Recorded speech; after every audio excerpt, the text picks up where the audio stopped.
secrets buried in the coldest ground. We're digging deep where the truth is found. Daphne's case files, we're breaking the chain.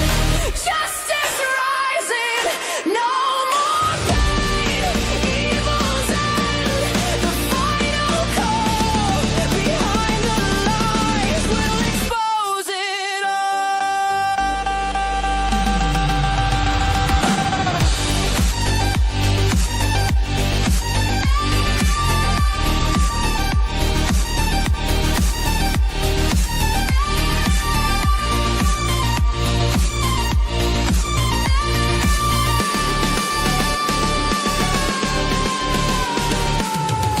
Whispers echo in the darkened halls.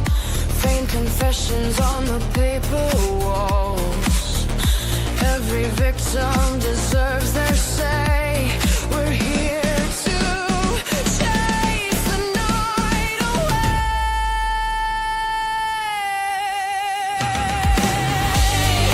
Daphne's case files, we're breaking the chain. Justice rising, no more pain. Evil's end, the final call. Behind the lies, we'll expose it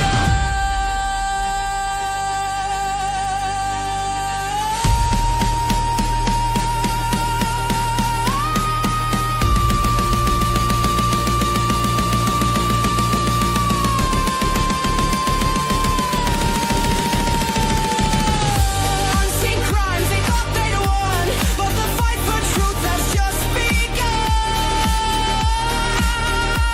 Every clue, every trace, bringing evil face to face.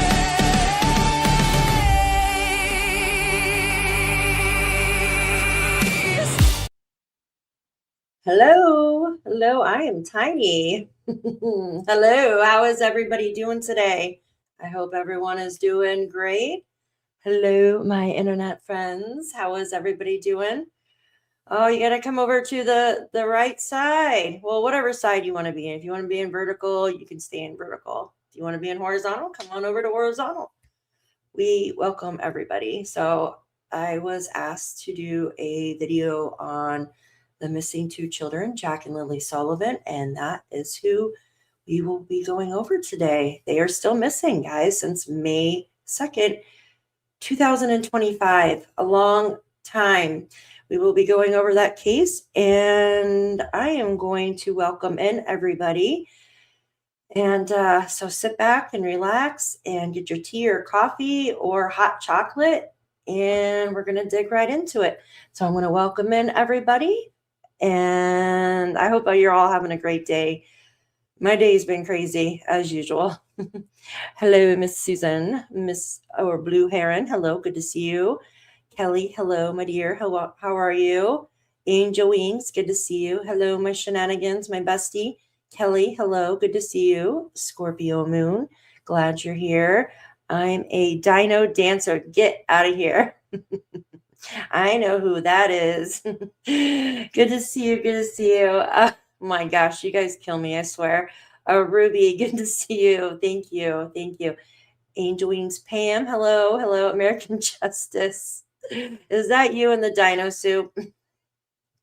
I can't. You guys are so funny. Gaspel, good to see you. Miss Robin, hello. Good to see you. Thank you for being here. Angel Wings, hello. Robin Groom. I cannot believe that I did a blonde. I had a blonde moment, right? I just gotta tell you this. So the other night when you were asking for my phone number, I tried copy and paste it in the chat. And I am such an airhead that I actually copied and pasted Brooke's phone number from Crime, Lies, and Lies. And I don't even know how I did that, right? I posted her number in the chat. And the following morning, she text messages me. She's like, someone sent me an article and blah, blah, blah. And I'm like, but and it was you, Rob. It was you. But I thought I had sent you my number. And she goes, she said Daphne. And she's like, it's okay. I will be your operator. I woke up laughing my butt off because it was the funniest thing. Like, that's a good thing to wake up to, right? But I was like, oh my gosh, I accidentally like copied because I was, I text her back and forth. And I was like, oh shit, I accidentally copied her number and put it in the chat. I am so sorry, Robin. I feel like such a dork for doing that. But that's what happened. That's why I never got your messages, because it was going to Brooke's phone number. Goodness gracious. I just had to say that. I was like, wow, I must have been tired. Hello, Dolphin. Good to see you. Thank you for being here. Ruby for Justice. Hello. Good to see you. Garden Critters. Hello. Scorpio Moon. Good to see you.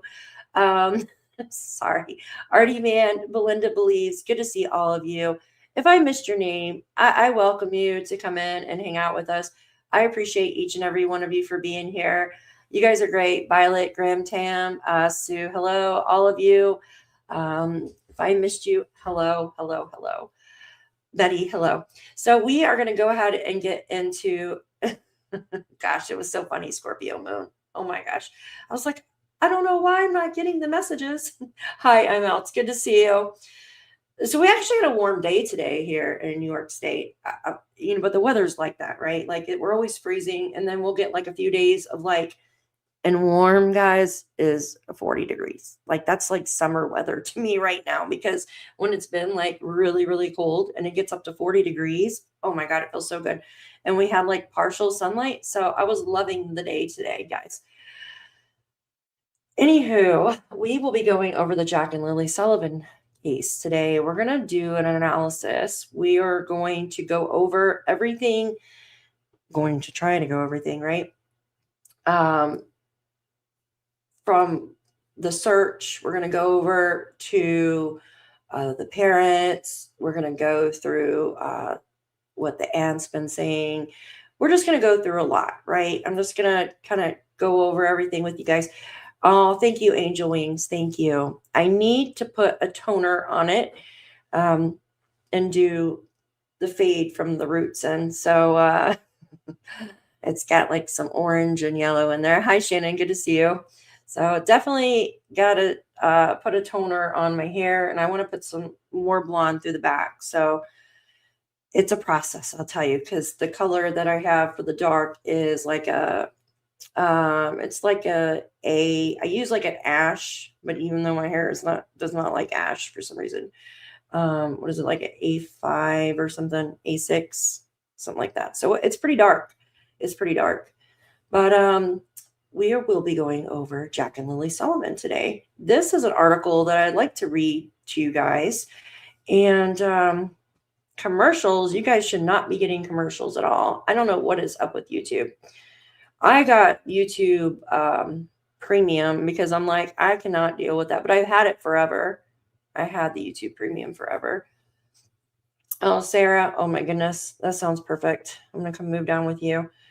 So we're going to go over this article here. And it goes over the search, right? On like where this one right here. This is a day after they announced it was scaling back. So this one came out, and I love the Globe and Mail. They do a great job, right? And this woman here, Allie Thompson, she does a really good job of reporting things. This one was posted on May 8th, and this wasn't too long after they went missing. And I think it's good to recap some of the stuff that has been put out. I really do. Being a blonde is hard, but it's so beautiful. Thank you, Robin. Thank you. My son pays me to have premium. Yeah, it's definitely worth it. It really is. Hi, Odessa. Good to see you. It's really definitely worth it. It's for people that are constantly on YouTube like me. I have to have it because like I even listened to it at night when my little fan thing was broken. I had to listen to a fake fan to go to sleep, or else I can't sleep. Like I have to have the fan on, like a noise, right?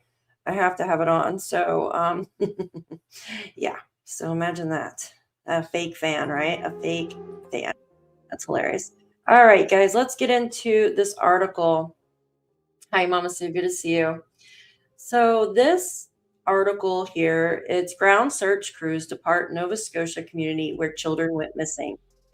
And I think this one's pretty important. So we can listen to it, but I'm going to go read through this. So it goes on to say a day after RCMP announced it was scaling back the search for 2 missing children, the Forces Command Center in rural PICTOU County community has packed up and ground search crews have left the area. Lilly 6 and Jack, now 5, have been missing since May 2nd when police received a 911 call reporting that they had wandered away from their home on Gairloch Road and Landsdowne Station, roughly 25 I can never say this word, kilometers southwest of New Glasgow. Police announced Wednesday that after 6 days of scouring the heavily wooded areas surrounding the home, there was no sign of Jack and Lilly. And I want to emphasize, and it's not likely they're alive, right? And this was on the 8th of May. Staff Sergeant Curtis McKinnon told a news conference the active search was being scaled back, but the missing persons investigation would continue. So rather than having the large presence here, the mass number of searchers on the scene every day, searches will be based on information that comes in, said McKinnon. We're not packing up and we're not giving up. Our investigation is broad and it won't end until we know, look at this. And it says, until we know where Lilly and Jack are and can bring them home.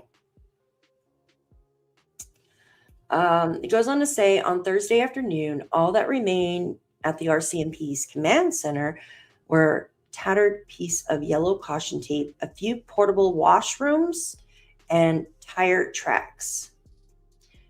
In a statement Thursday, Carly McCann said the force did not have any more information to share about the case, while the RCMP have said some areas that were already searched would be revisited as a part of the scale back efforts. They would not say Thursday how many searchers or investigators remained involved in the case. A helicopter would be seen flying over the area that day. And there you have Mr. Daniel. Mr. Daniel has been quiet.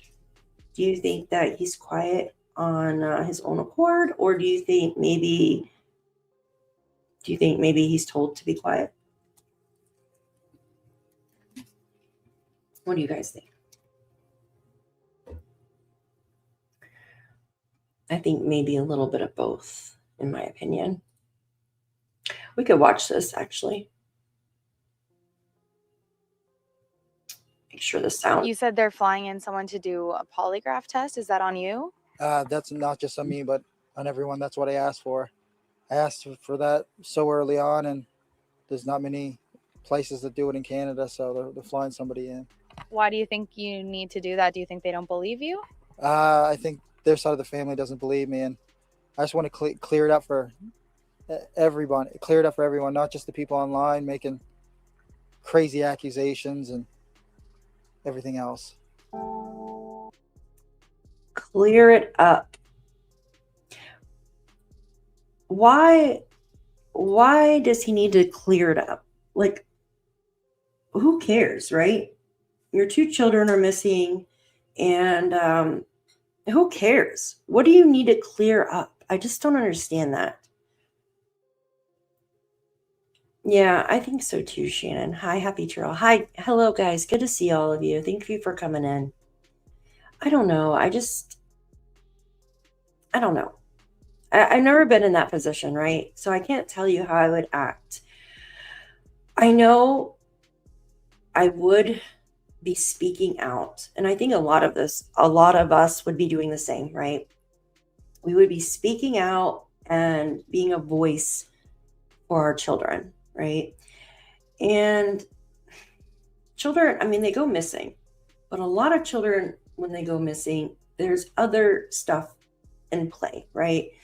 And I know I say this all the time, like a broken record. There's always like CPS.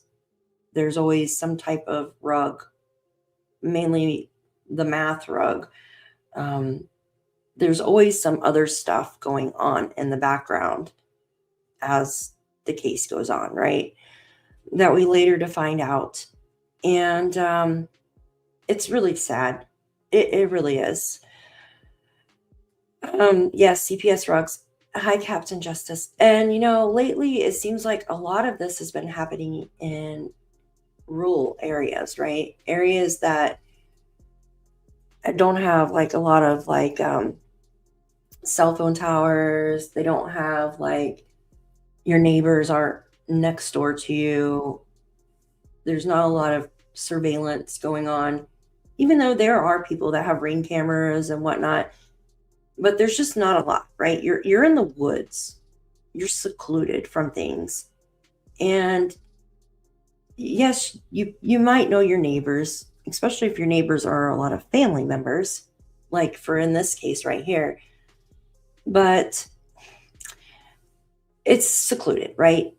You're not, I don't know, people aren't watching your every move. I mean, they might be now, but they weren't before probably. Hi, Cardpedum. I hope I'm saying that correctly. Thank you for becoming a new member of Daphne's Case Files.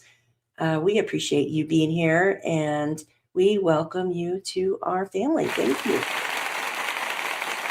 Thank you so much. Thank you. I wonder if Daniel researched how to pass a polygraph. I am not too sure. Under like the incognito mode on Google or something. I've never taken a polygraph.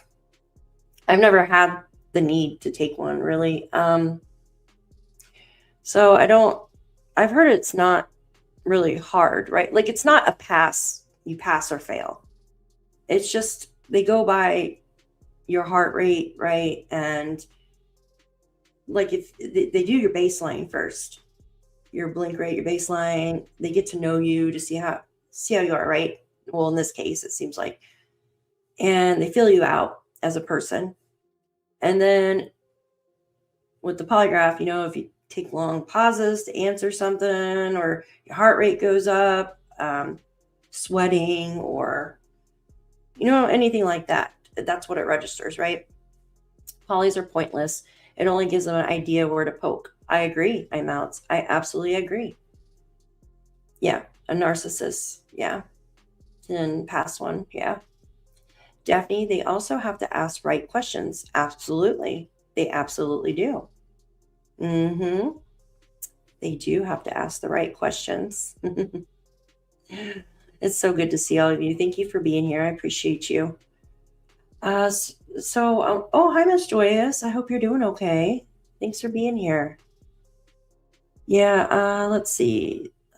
They're available. No, they're not admissible in court here in the United States either. Do you know what definitely is admissible in court? Like, excuse me, the polygraphs are not admissible in court, right? But say you have a dog, right? Like a search dog or a human remains dog that finds evidence, that is actually used in court, which is interesting. Hi, Scotia Leo, excuse me. Hi, good to see you. Pam, hello. Good to see all of you. Thank you for being here. So I want to go through the rest of this here, and we are going to go over some, wrong one. I'm going to go some over other stuff, excuse me. It goes on to say, McKinnon said investigators have not ruled out that the case is suspicious, and I still feel like they believe it is suspicious. I mean, who doesn't, right? Who doesn't believe the case is suspicious? And noted that Major Crimes Unit has been involved in the investigation since May 3rd. So that was the following day after Jack and Lilly went missing. Major Crimes has been involved. He said all the missing persons files are treated as suspicious, which is good, until our investigation leads us to determine otherwise.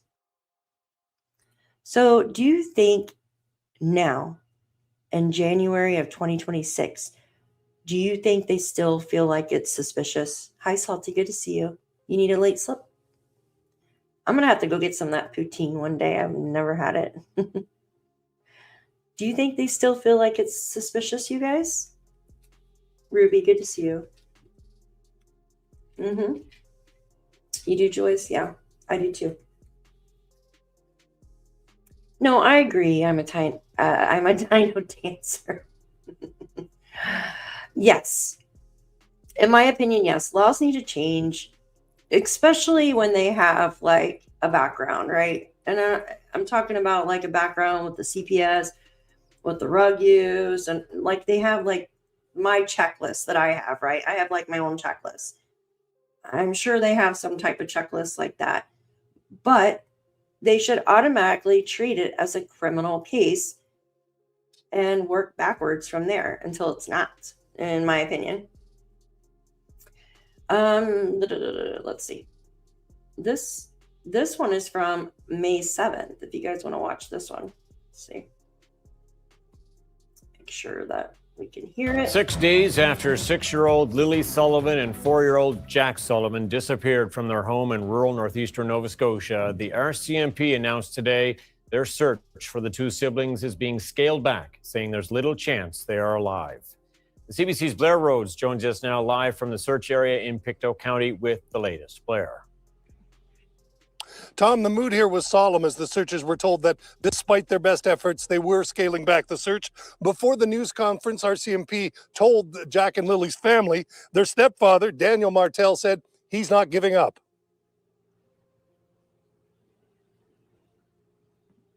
I'm still holding out hope. I don't know why they didn't find anything from Jack's pull-up to her backpack or any of her belongings at all. They just haven't found anything.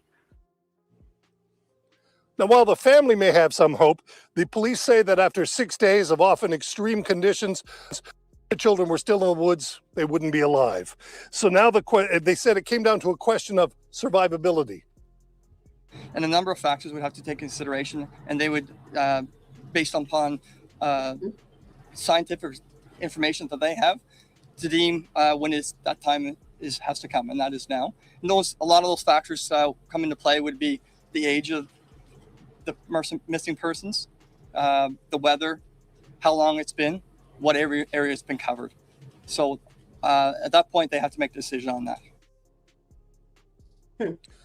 Now, from the very beginning, they described this disappearance as suspicious. That's standard in missing persons cases like this. Today, we were asking the police, because the Major Crime Unit has been part of this investigation since the weekend, as to whether they could elaborate on that. But they didn't want to answer questions about whether they had detected any criminal activity in connection with this. When somebody goes missing and we become engaged as any police officer, not just major crime, we will look at all the details and make considerations on the information we have, right? When it comes to a missing person, we have to automatically consider those, are there people that have different charter implications and things like that? So we will automatically start to consider what evidence is pointing us towards a suspicious in nature. Again, I can't comment more than that, but every missing person case, we would approach it from the same process, a methodical collection and review of information with decisions based on that. Now, when police say they're scaling back, what they mean by that is they will be going back over some of the areas they've already searched, taking another look to see if there's anything they missed. Tom? All right, Blair, thanks for that. That is CBC's Blair Rhodes reporting live for us from... Okay, let's see. So this was not long after Jack and Lilly disappeared, right? And I think till today, they are still like, well, they said they're not doing any more searches, but they are revisiting still like the evidence, right? All the video and all that still to this day, right? It's been sus to been that Daniel has never made a sign. I wonder what evidence raised suspicions. Yeah. Hi guys, welcome in. Good to see all of you. So the article goes on to say, Daniel Martel, the stepfather of the children, has said that he believes Lilly and Jack slipped out their sliding back door while he and the children's mother were in the bedroom with their 1-year-old daughter.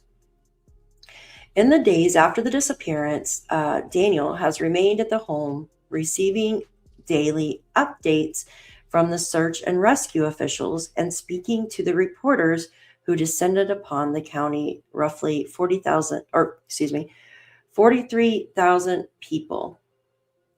He has repeatedly said he believes the children were abducted, but the RCMP have said there is no evidence of that.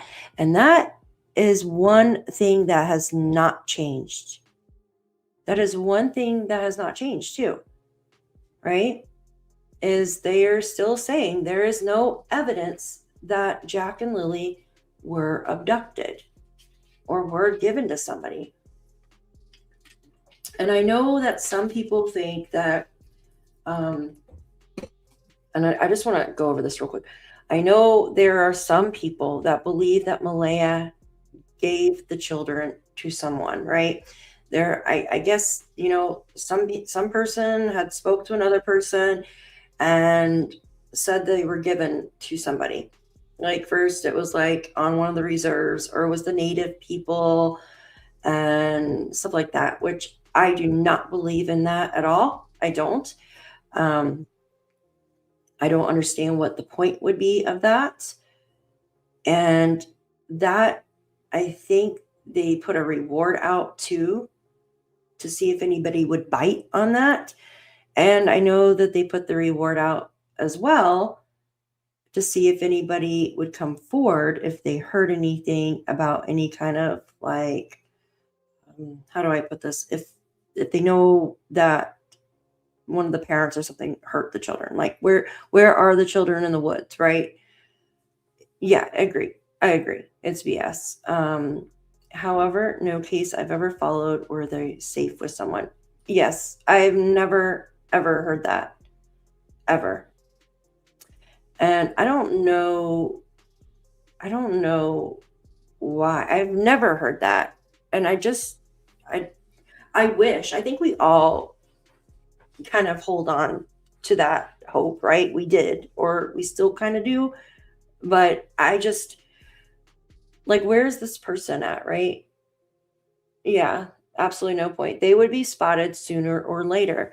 Yeah, like, where are they? Are they living in some type of basement or something, right? Are they living in some type of basement where they never see outside?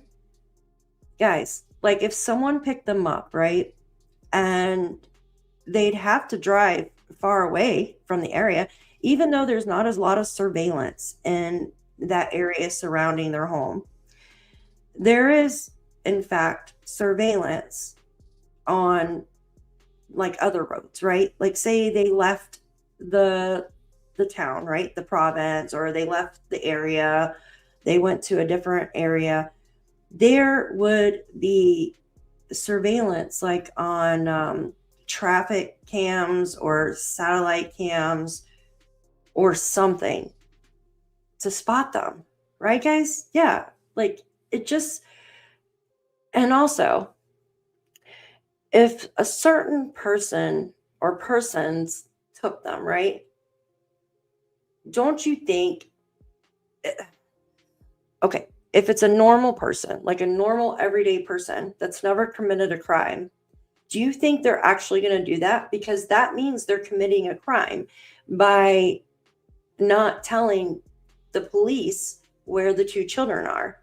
So they couldn't be with an actual person that's right in the head.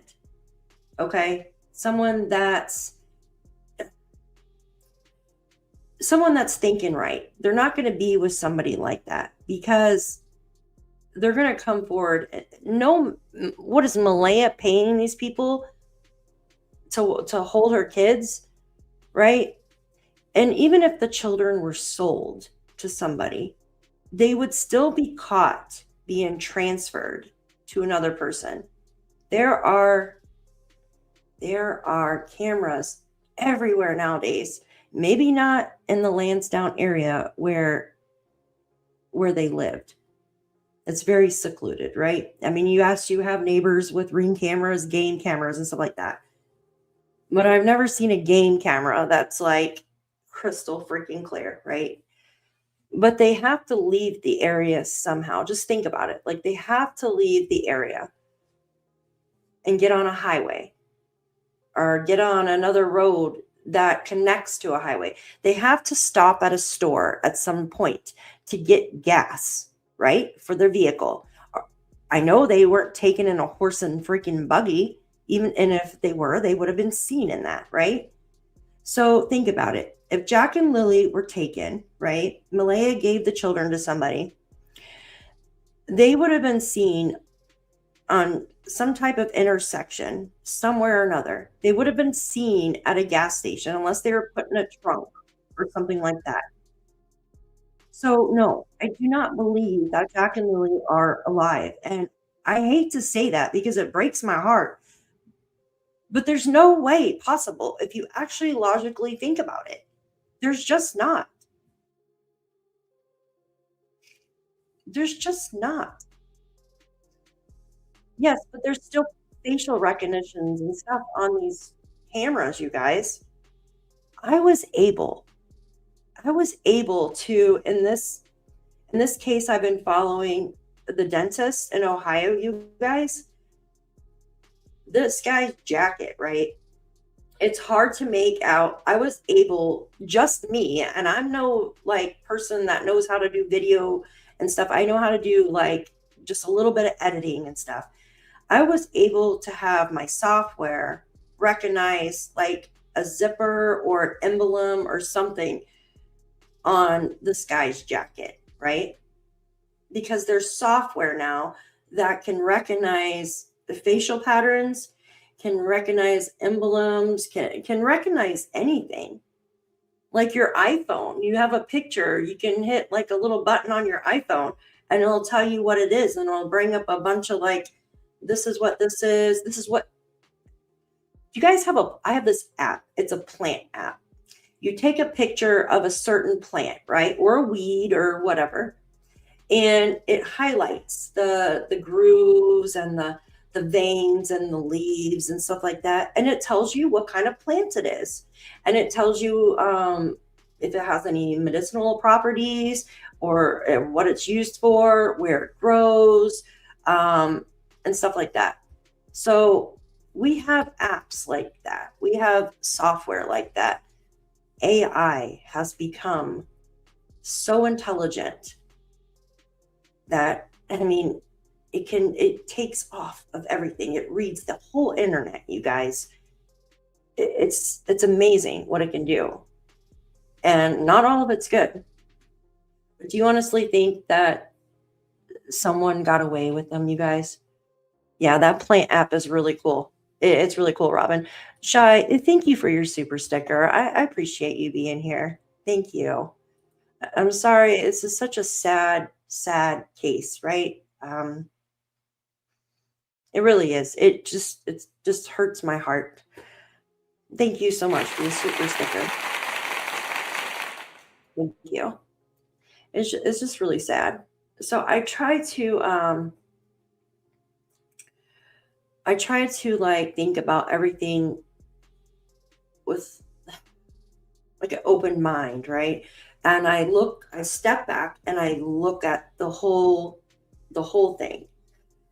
And I just cannot see anywhere, even if they colored their hair, even if they're wearing hoods and stuff like that, they're you know what I mean? They gotta breathe. What are they gonna walk around with a hose out of their mouth with the hood pulled over? I mean, I just can't see. I can't see it, guys. I'm sorry. Yeah, they disguise people every day, but they eventually get caught. If they were spotted, they have to get on a highway somewhere, right? Say they were sold and they were sold to other people, given to other people.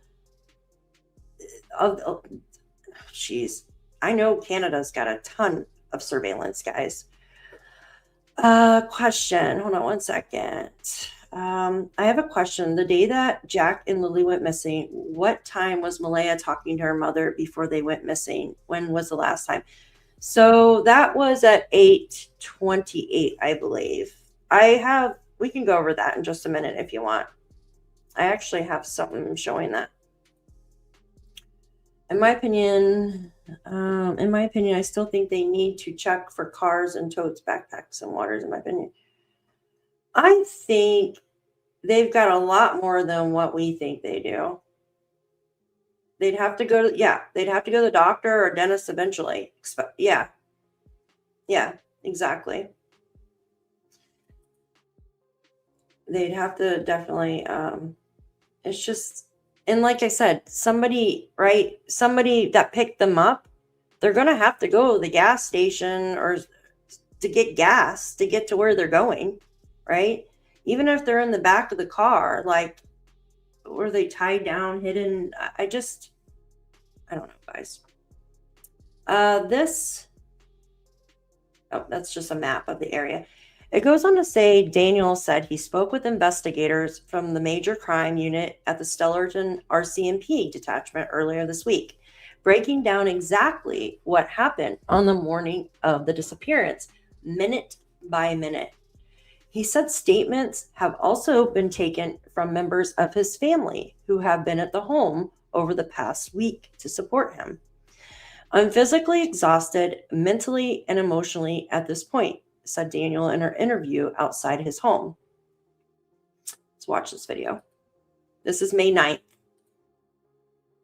Oops. Members of Cape Breton Search and Rescue are back home after days of searching for 2 children missing on the mainland. The search for 6-year-old Lilly Sullivan and her 4-year-old brother Jack was unsuccessful. I think a lot of people went home last night with really heavy heart and maybe a feeling of defeat because that's all we want is successful search one way or the other. 22 volunteers from Cape Breton joined many others on the ground and in the air. Many have been involved in searches before, but when it involves children, Amanda Donovan says it hits different. Oh, there's no worse situation. A lot of us are parents. A lot of us, just as humans, can't fathom that situation. And it really, the urgency and the response, I think, speaks to how affected everybody was by that. Nova Scotia RCMP announced Wednesday it was scaling back the search for the 2 missing children after 6 days of scouring the heavily wooded areas surrounding their home in Landsdowne Station. They are very thick. There's a lot of the hurricane damage from Fiona a couple of years ago, and we've had teams struggling to get through areas. Amy Hansen is with Colchester Ground Search and Rescue. She says searchers have covered a lot of ground the last few days and feels the area has been thoroughly searched. We are exhausting people, and we're starting to see more injuries coming back the last couple of days, and it's hard terrain. Back in Sydney, Amanda Donovan can't help but think about the many volunteers that came together from many areas of the province with the same goal in mind. I think that having such a big operation and seeing everybody work so cohesively together really speaks to the professional nature. Even though majority of us are volunteers, we are trained volunteers, and that's what we do best. So it was really nice to see all of that come together. Kyle Moore, CBC News, Sydney. Oops, where did I go? Okay, let me just click that so it doesn't go on to another page here. Sorry, I got to turn off my little... Hi, Missy, good to see you. I got to turn off my little camera when I'm reading this because my computer is going to explode, I think. I need to clean it out again. Okay, it goes on to say that Daniel said he willingly handed his phone over to the police, right? He said investigators have also searched the home and everything I own. They've searched every rock, every root. Does everybody say that? They searched every rock, every root. Do you guys say that? I don't know. It's just weird. Everything, said Daniel. I've been giving them every detail, everything from my bank account statements to all the information that came off my Google Maps. Martel said he also asked the police to give him a polygraph. So we do know now, right? Okay, so he was so adamant, talking about Daniel was so adamant, right, that he wanted a polygraph in the beginning. He was so adamant about that. And then now, with the last interview that he did, it seems like he was asking for new polygraphers to bring in again. Every root. Yeah, searched under every rock. Is that normal? Okay, I don't know. Like I've never said that. I have never said that before. It's certainly still possible they have been trafficked. At this point, it would be hard to debunk and even harder to find them if that were the case. I think it would be harder to find them in those woods than if they were being trafficked, because the people, I mean, to be trafficked, yes, I mean, yes, people are trafficked all the time. It's a big thing, right? They're still on the highway and they still have to get gas. They got to get on. There's so many cameras all over. And yes, their hair color can change. Yes, their clothes can change. I mean, do you think they have to drug them or something? Because think about it, like Jack seemed like a little feisty boy, right? He was like a little feisty child, and there's nothing wrong with that. So also Lilly, remember hearing them say that she had lungs on her. Lungs. Don't you think like they would be screaming and hollering to get away? So it's just so hard for me, like just in that area, like even Janie said, that whole area is their family for the most part, right? And who would have known? Who would have known that they were home that day from school? Like, who were the people that knew they were home from school that day? Daniel said that he didn't even know that they were going to be let out of school. And who would have seen them? Who would have seen them playing in the backyard? Because you've got like the trailer in the front, right? And then you got the enclosed area. And Janie said that if someone had come up on the property, her dog would have barked and woke her up.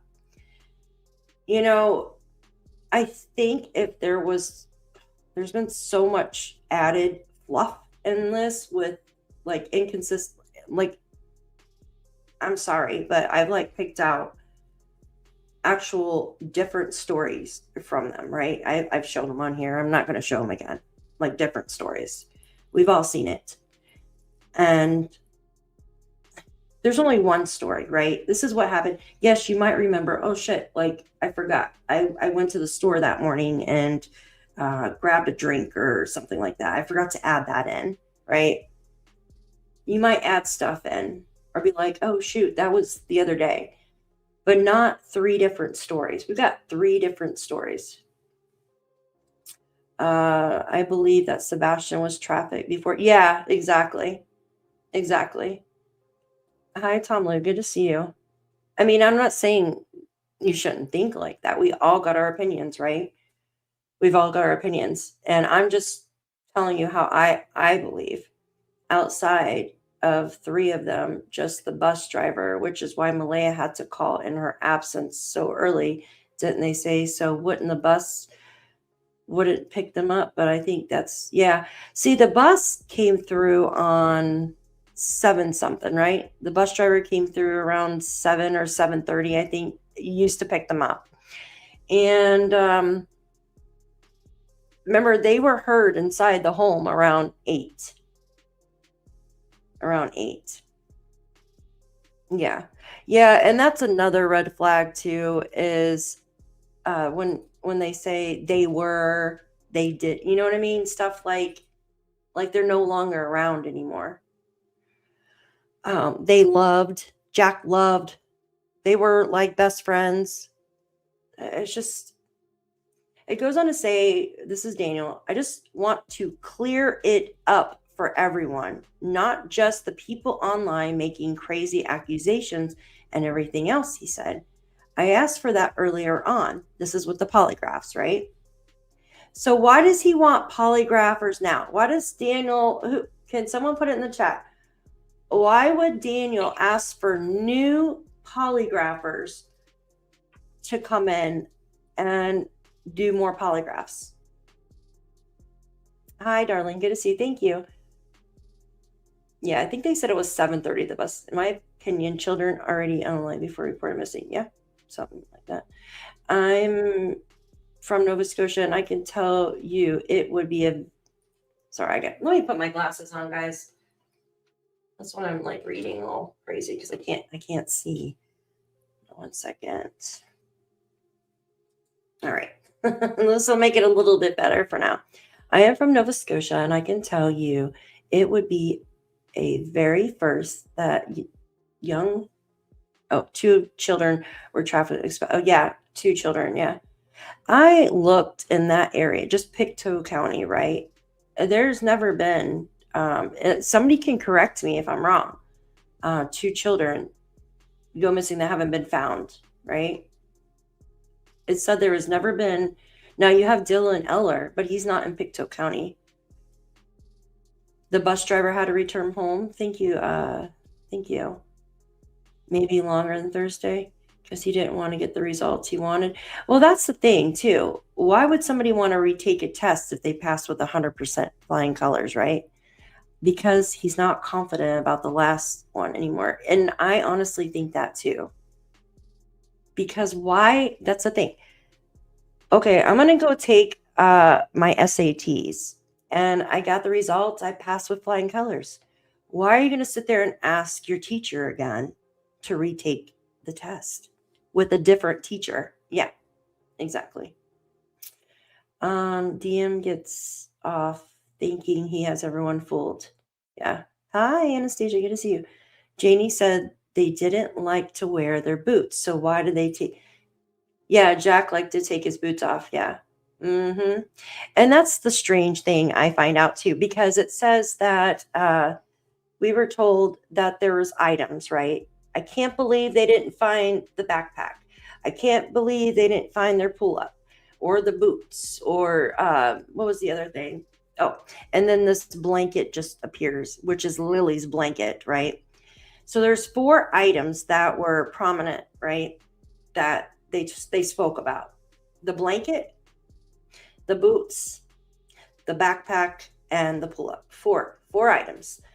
And what gets me is the neighbor, he said that he heard the vehicle make 4 stops. 4 stops. There's no coincidences. There's not. I mean, might be some crazy things that are like, all right, but this, I don't know. Is there actual proof Jack and Lilly did go home Thursday? So what we've been told is the last proof of life was at the Dollarama on the surveillance footage there. Now, in the documents, it just says that with Cindy calling, right? She would have seen the kids, basically, because they did a video call. So she would have seen the kids. I guess they can see, I guess, that there was a call made, a video call made with Malaya at 3:37 on Thursday, right? And they worded it like that. They're like, well, there was a video call from Malaya to Cindy at 3:37, and she would have seen the kids with the video call. It never said, like, we asked Cindy if she witnessed the kids on the video call, and she said yes. It didn't say anything like that. It just said she would have seen the kids. If the kids were handed over on Thursday, let me pull your message up here. Lori says if the kids were handed over on Thursday, Malaya calls the school the next day, then calls the police that a lot of hours passed. The kids could be very well, and that's the thing. That's the thing. So, but they could still go back and get video footage, right? And I know they did. They even got the COVID pass video footage there. And yeah, like, because we heard on dispatch that 8 o'clock, right? The kids haven't been seen since 8 o'clock. It says that the kids haven't been seen since 8 o'clock that morning. Yet 911 wasn't called until 10:01 a.m. And just like in this other case with Jonathan Boley, right? There was a 2-hour delay. And we're finding some stuff out about Dad.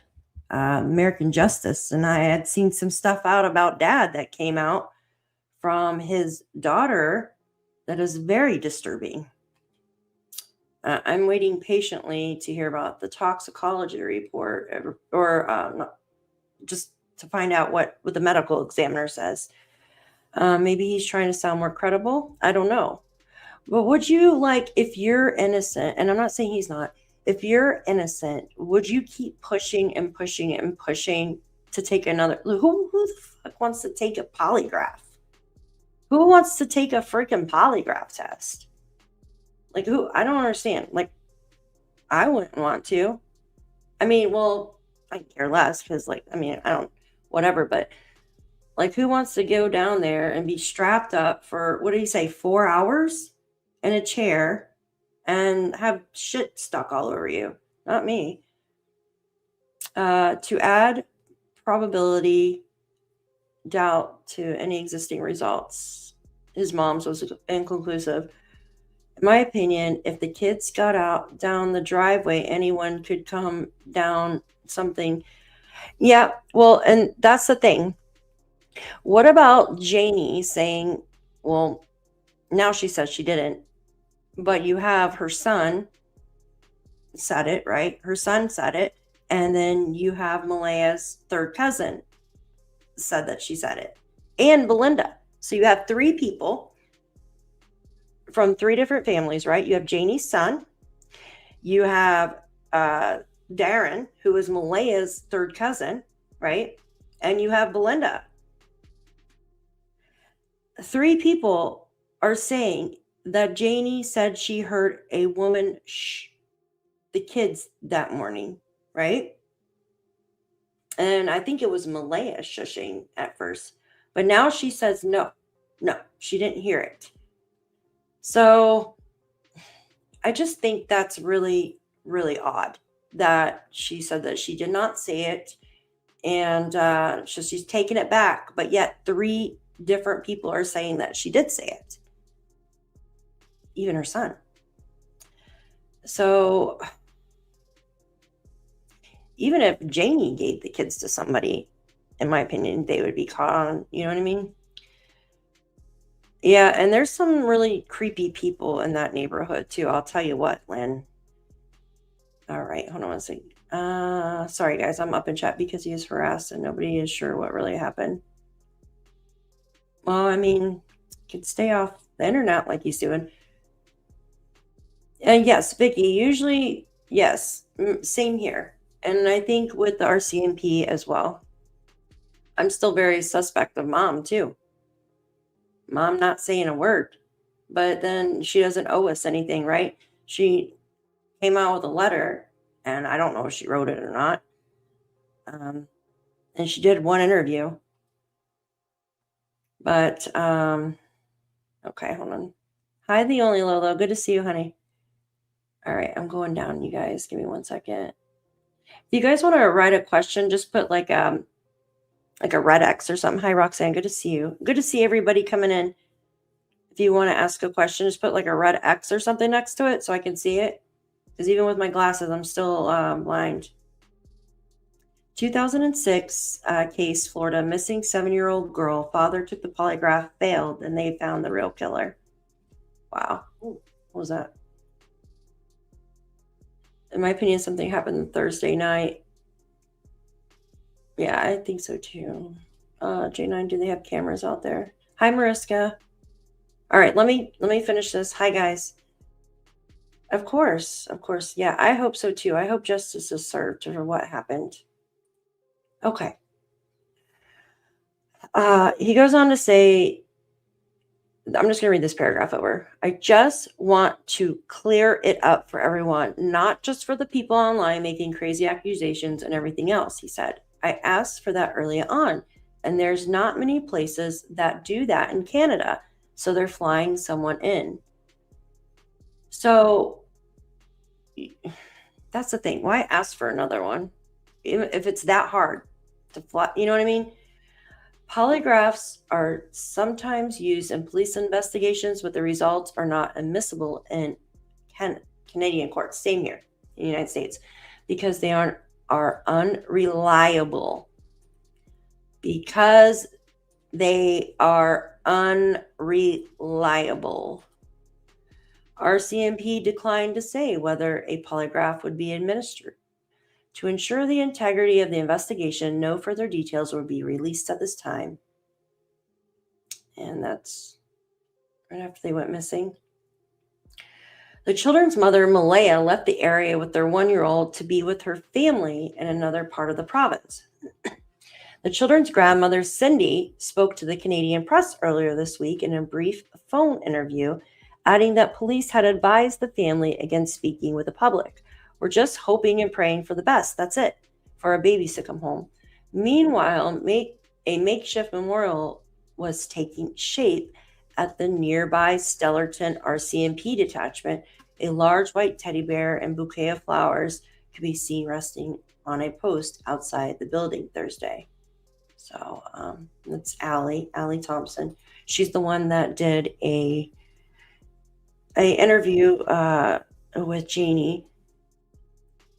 I'm a dino dancer. You know, it reminds me of everybody was kung fu fighting. For some reason, when I hear that name, I'm a dino dancer, it makes me think of that song. I don't know why.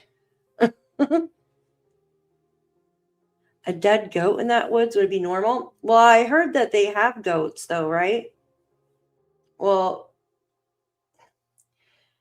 maybe a coyote or something got the goat. I'm not too sure. They did find a dead coyote, so maybe the coyote fought with the goat. And goats are mean. Like, they can be nasty. Excuse me. Or rams. Rams can be nasty. All right. There was something I wanted to go over with you guys here. 1 second. Okay. So someone had asked, and I apologize if I don't remember who it was because I answered a bunch of questions. So someone had asked, and I wanted to show you this. Hi, Damien. Good to see you. Hi, all. I am here, but not here. You sound like me, Damien. I am here, but not here all the time. I love that. This is from Malaya's best friend. It says, in the police report, Cindy said Malaya called her at 8:30 a.m., right? 8:28 to be exact. And she missed the call. Her best friend says, yeah, I asked her about it and showed her the document. She says she doesn't remember, and I tried to look for a history on her own phone. And tried to look for a history of it, I guess, on her own phone, and apparently she couldn't find it. Okay. Cindy's phone had the call log, but Malaya's should have too. You guys find that to be strange? Yeah, same here, Shan. Do you guys find that strange? I do. I do find that strange. What do you guys think? Like, why would Cindy's phone have a missed call? Brokeback Mountain. Yeah. Yeah, it is super odd, right? I think it's very odd too. Mm-hmm. Hey guys, will you hit that thumbs up for me, please? Thank you very much. Thank you. Yeah, I just find it very strange. All right, let's see. I have another piece of that real quick. Okay, so this is the document that they're talking about. On May 2nd, there was a missed call from Malaya at 8:28. There was also a missed audio call at 10:40 a.m. and a message from Malaya saying the kids are missing and the police were there. All right. Missed audio call. A missed audio call. Like a phone call? Yeah. Oh, I'm sure they have all their... Even... So I know everybody's like, oh my God, Malaya deleted that Text One app. Guys, I know they can retrieve that. They could definitely retrieve that, right? And if there was something on there that was incriminating or something, they, you know what I mean? They would have that. They would absolutely have that. And I wanted to show that because we're talking about Jack and Lilly. Has the phone number here. I'm just going to pull this up. 902-896-5060 with major crimes, or submit an anonymous tip. Nova Scotia Crime Stoppers at 1-800-222-TIPS. Otherwise, 8477. Some stuff I want to go through. Now, we were talking about the shushing sound, right? The shushing sound. Yeah. Oh, yeah, of course. So Malaya could call her mom at 8:30, but not check on the kids. Thought she was sleeping. I know some people think it might have been a butt dial or something. I don't know. This is just my speculation about that 828 call, right? Since dispatch said the kids have been missing since 8 o'clock, in my opinion, she was calling her mom to tell her kids are missing, right? Yeah, there's all these weird calls.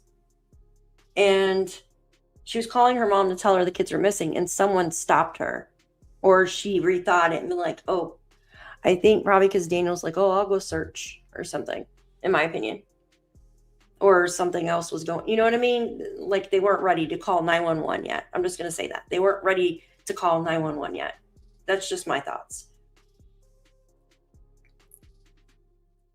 I find it weird that there was a 624 missed call from Ron on Janie's phone. Then 8:48, she called Ron and told him she's not going to town. And then if you look at it, Malaya called her mom at 8:28. That was exactly 20 minutes before Janie called Ron. 20 minutes before Janie called Ron. From what we understand, both Malaya and Janie were up at this time. Malaya up at 6:15 and Janie up at 6, right? She just said she was up at 6. How come earlier calls not talked about? I don't believe that he answered. I think it was a missed call, Robin. Hold on one second. Excuse me. Audio calls on. That's what I thought, Roxanne. The audio call was on Facebook Messenger. So then where did they hide the kids? I don't know. I have no idea. Only they know. I don't know, you guys. Is that you were talking? Okay, XX. Okay. Thank you, Angel Wings, for putting that there. I can see the questions a lot better when you guys do that. No reason for Malaya to delete it. Daniel promise caught her and grabbed her phone and deleted it. Yeah, no, she shouldn't have deleted it. She definitely, or whoever deleted it shouldn't have deleted it. I think they gave a date when she deleted it, didn't they? Or maybe not. She said she didn't need it anymore. The phones should have been grabbed the very first day. In my opinion, all 3 adults on the property should have handed their phones over right away. It shouldn't have been later. It should have been right away. Oh, Kelly, you gotta feed the wood stuff. It's hungry. It's hungry for wood. Yeah, so all 3 parents' phones should have been given right away, and they should have been given track phones or loaner phones, whatever you want to call them, right? All right, let me go. I want to read some of these. It does not say what time M's phone was dead. Does it say what time Malaya's phone was dead? I've never heard that Mona's site. Her phone was dead. I was shocked it took a week to get the phones. Yeah, same, Esley. I was shocked as well. Absolutely. And when Malaya made the call to the police, Daniel panicked and left in her call to control the second thought. Yeah. Yeah, I believe so too. All right. let me finish reading. Okay, this is about the shushing. I absolutely have another text from Daniel himself saying the same thing. I showed it the other day. If you guys want to see it, I can bring it up again. This one, it says Belinda, right? After Janie said she never heard the shushing sound and said she never told him that. I know she did because she told me the same. And Darren, also his mother, or Daniel, excuse me, also heard a shushing sound. Yeah. So that is from Belinda. This, actually, I'm not ready to show this yet. That is from Belinda. So, like I said, you have 3 people that Janie said that she heard a shushing sound. Someone telling the kids to be quiet. Why would you retract that statement? Why would you retract it? Why would you retract your statements? She said she used Daniel Martell's phone. Okay, so yes. Kelly, I did hear that in the early days, right? I don't know where I heard it, but I did hear it. But I cannot confirm it. And Daniel says, no, she never used his phone. So I don't know. I thought it was said somewhere, but I can't find that anymore. So I have to unfortunately, I cannot back that up. That her phone was dead, so she was using his. Unfortunately. Hi, Al. Good to see you. I'm not here eating supper. Oh, yum. Someone was saying, yeah. So I can't confirm that. I'm sorry. But I did hear it. You could try and change Lily's hair and clothes, but nothing. Yeah, I know. Her eyes are gorgeous, right, Detective Tam? Absolutely. All right. This is something Darren said, right? You might have seen this on Shan's channel earlier. He says, just need to say the man who is mainly responsible for the disappearance of Jack and Lilly is the same man whose IP address has been exposed as the source of almost all the fake news, false accusations, and statements made on Facebook and YouTube, along with most of the fake profiles, commenting and supporting his post. And he's talking about Daniel. The game of tag you've been playing is over and you're it. What does that mean, guys? What does that mean? Oh my God, that sounds good, Sarah. I am starving right now. Like, I don't know why I don't eat earlier on. Like, every time I get on a live, I just want to eat. I want some fried chicken. I want some, like, Church's or Bojangles. Oh my God, that sounds so freaking good. I still say the kids are missing from the home. Move family out, steal it, take their clothes, electronics, send it to forensics, and kids turn out great if, have a chance of working out. But what does that mean? Is he saying Daniel has a bunch of fake accounts? Or no, it does sound like he's accusing Daniel.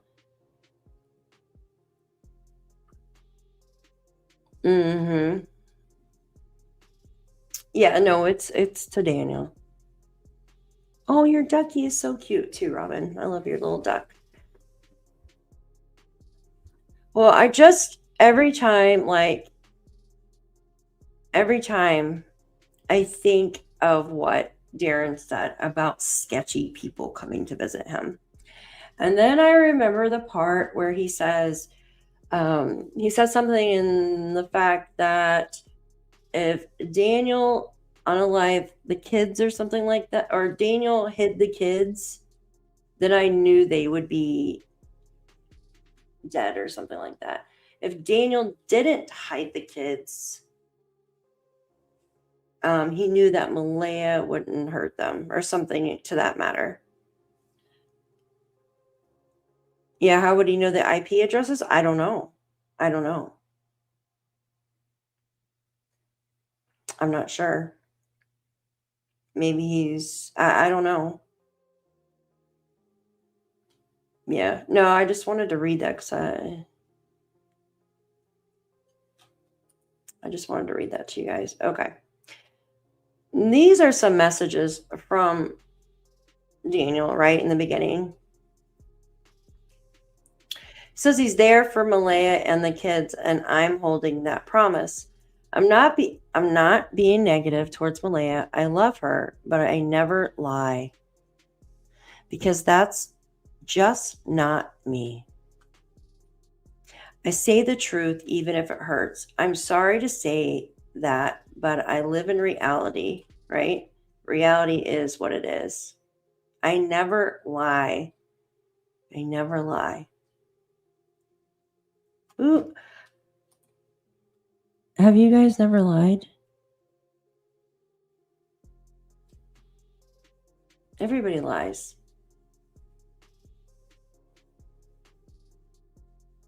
I don't know. I don't know, guys, who helped who with computer stuff. I'm not sure, guys. Hold on, let me see.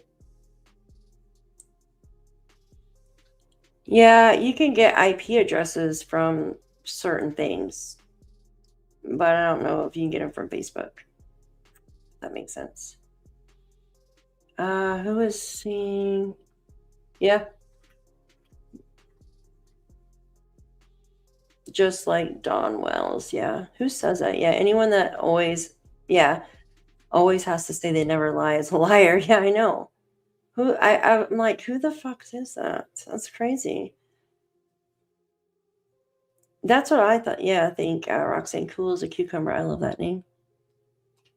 There are ways to backtrack and get IP addresses. Absolutely. Not very hard.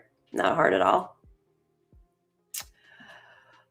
What's more strange is that nothing has been found in the woods. It's bizarre. This statement speaks freaking so loud to me that it screams in my face.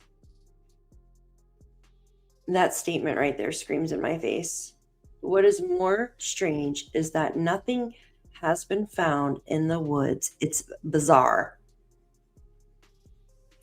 What's bizarre? What's bizarre?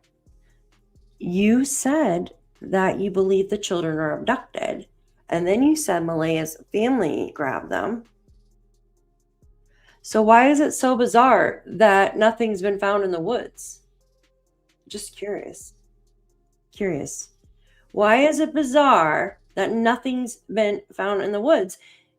You said they were abducted. My theory's always been something happened at Jordan's house. That's why they were here so much from his father. Yeah, could very well be. I want some cheese with toast. Oh my God, you guys are always talking about food. And it makes me stinking hungry. Yeah, that speaks 1,000 words to me. What's more strange is that nothing has been found in the woods. It's bizarre. Dogs went to the road and lost a scent. What the hell? All right, give me a minute. More than meets the eye.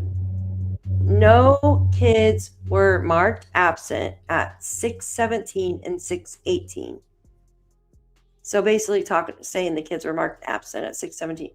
I have emails from the school to prove that. And that's another question I have, you guys, right? No, I know it's not. I know it's not Salty. But it speaks like, because basically he kept saying they were in the woods, and then he changed to they were abducted. But he kept saying, I can't believe that they didn't find their diaper or his pull-up. I can't believe they didn't find their boots or the backpack. That's why it speaks, you know what I mean?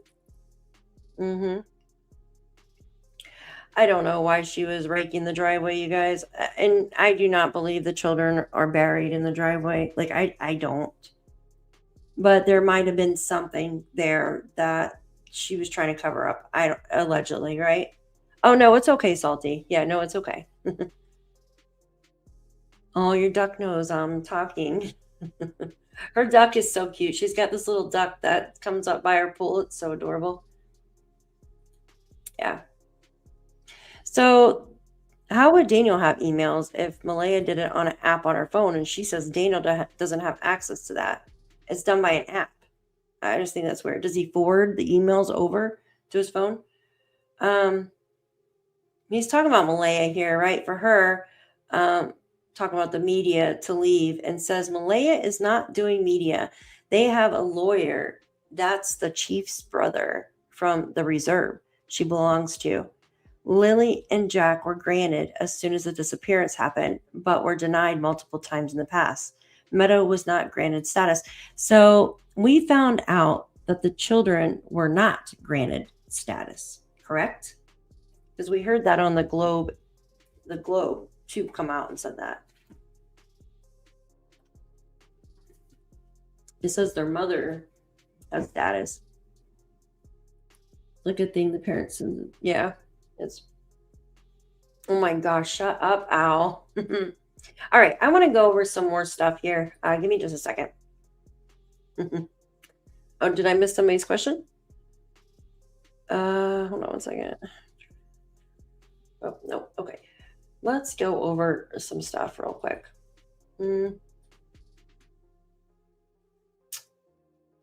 All right, give me 1 second. All right, I don't know if I want to show this real quick. Hold on, do I want to show this? I don't know if I want to show that. All right, I kind of want to go over what the neighbor said, right? I chat with someone also mentioned the sus bumps on the roof of Janie's RV. I wonder if something was temporarily in there. I think the dogs, well, I know for a fact the human remains dogs would have definitely smelt something. The air scent dogs, I don't know exactly. So we heard that there was a bloodhound. We heard, excuse me, heard. It wasn't confirmed, right? But we heard. And I was told, was it Belinda? Was it Belinda told me that one of the dogs, I'm pretty sure, was it given the scent of the blanket? Was given the blanket to get a scent for the kids, but it couldn't pick up a scent or something like that. I asked a while ago, not sure. Oh, sorry. I'm sorry. I missed your question, hon. I asked a while ago, not sure if you've seen it or answered when I left the room. Do you know if a bathtub had water in it when it was? Heard it, but not sure. Honey, yeah, I have no idea. And yeah, I have no idea, hon. I don't think nobody would know unless it's a family member or something. I'm sorry. That's the first time I've heard anything about a bathtub. Sorry about that. Yeah, no. So there was never any human remains dogs there until the RCMP brought them in, right? Yeah, they might not have tenuous. They might not have come home. I want to go over this. Okay, I'm going to read over the neighbor's statement once again. Neighbors told the RCMP that they heard a car near a trailer where Jack and Lilly disappeared. And it goes over to say two neighbors told the RCMP they heard a vehicle coming and going near the trailer where Jack and Lilly Sullivan lived in the early hours of the morning, shortly before they reported missing. Recently, unredacted court documents said. The missing persons case of Jack, now 5, and Lilly, 6, has been the focus of an intensive major crime investigation for the past 5 months. In that time, police cadaver dogs have scoured the children's rural Nova Scotian home and nearby areas for human remains, and extensive searches have been conducted using helicopters, drones, and hundreds of volunteers. The children's mother, Malaya, told police her kids wandered away from the home in the backwoods hamlet of Landsdowne. Malaya and Daniel, her common-law boyfriend at the time, have said they awoke that morning to a quiet home and assumed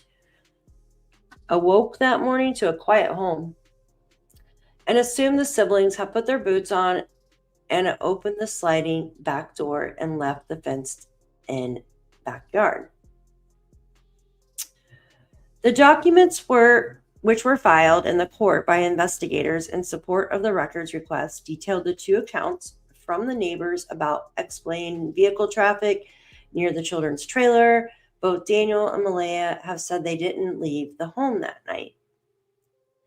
A previous, more heavily redacted version of the court documents was released in August, but the RCMP later agreed to lift some of those redactions at the request of the Globe and Mail.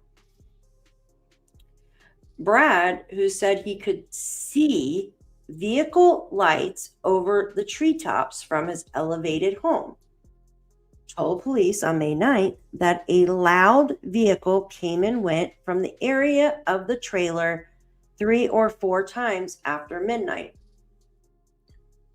and into the early morning, like the early hours of the morning. So 3 or 4 times. I've showed you guys on the map exactly where the vehicle went, right? And then we have 4 items that were always spoken about: the boots, blanket, backpack, and pull-up.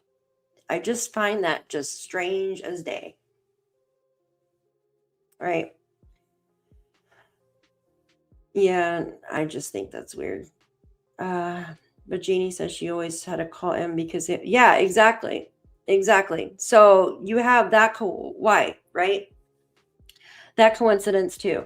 So if they were outside, Janie usually calls Malaya when they're outside. Why didn't she call her that morning? Right? So that's one red flag. Why didn't she call her that morning? Why didn't she go to town that morning? That's another red flag, right? I can understand, like, if there was just one, right? Like she said, oh, I just didn't go to town that morning. But no, she usually calls, right? If the children are outside. And she did it. And then you have the shushing of the children, right? And then recants that. Yeah, I think something. Good night, Wendy. Thank you. I think something might have been as well, Salty. I really do. Well, because why would they say, you know what I mean? So anyways, it goes on to say he reported to police that the vehicle would drive off into the distance, right? And he could hear it stop and then return. And Brad told the police he remained in earshot the entire time. The Globe previously published a story including an account from Brad claiming he heard the car coming and going 5 or 6 times, but agreed not to identify him because he said he was concerned about speaking, right, about the case. In an interview Friday, Brad said he came forward to police and agreed to be identified by the Globe because Mr. Martel's account that he was home all evening on May 1st into May 2nd. Brad said that it's inconsistent with what he heard and saw that night. Brad lives about 300 meters across the road and up a forested hill from the children's trailer. We've already looked at the area, like we don't need to show it again. Mr. Martel did not respond to a request for comment about that. Okay, reached by phone by the Globe on Friday, Malaya, who previously told police she slept through the night, says she didn't hear any vehicles coming and going from the trailer overnight before her children disappeared. Malaya recently issued a statement to the issued a statement to the volunteer missing persons group, Please Bring Me Home, describing how she misses Jack and Lilly and asking the public to come forward with information that might help locate them. She told the Globe that she hopes that message resonates. Another neighbor, Justin, told police that he heard a vehicle in the vicinity around 1:30 a.m. He said that he heard a car turn around by the railroad tracks near the area where the police found Lily's pink blankets and imprints from a child's boot size. So that one makes me question. If he's at the Lorda Park, right, which is up the road, there's like a little curve. He's at the park, right? He would have to be like, how would he see that? He would have to be standing out by the road or something.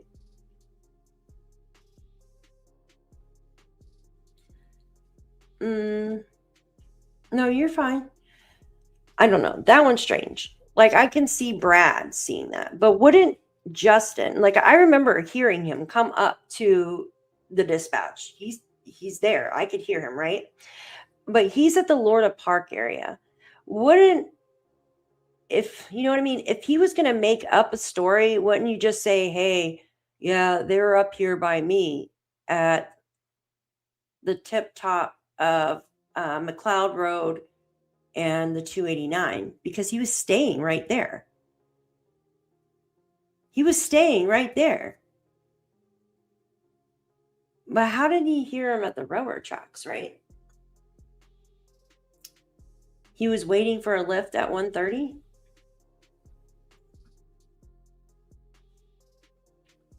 I know in the morning he was. Am I pretty early? His hand's awful red in that video with Tent. Oh, he was so mad, wasn't he?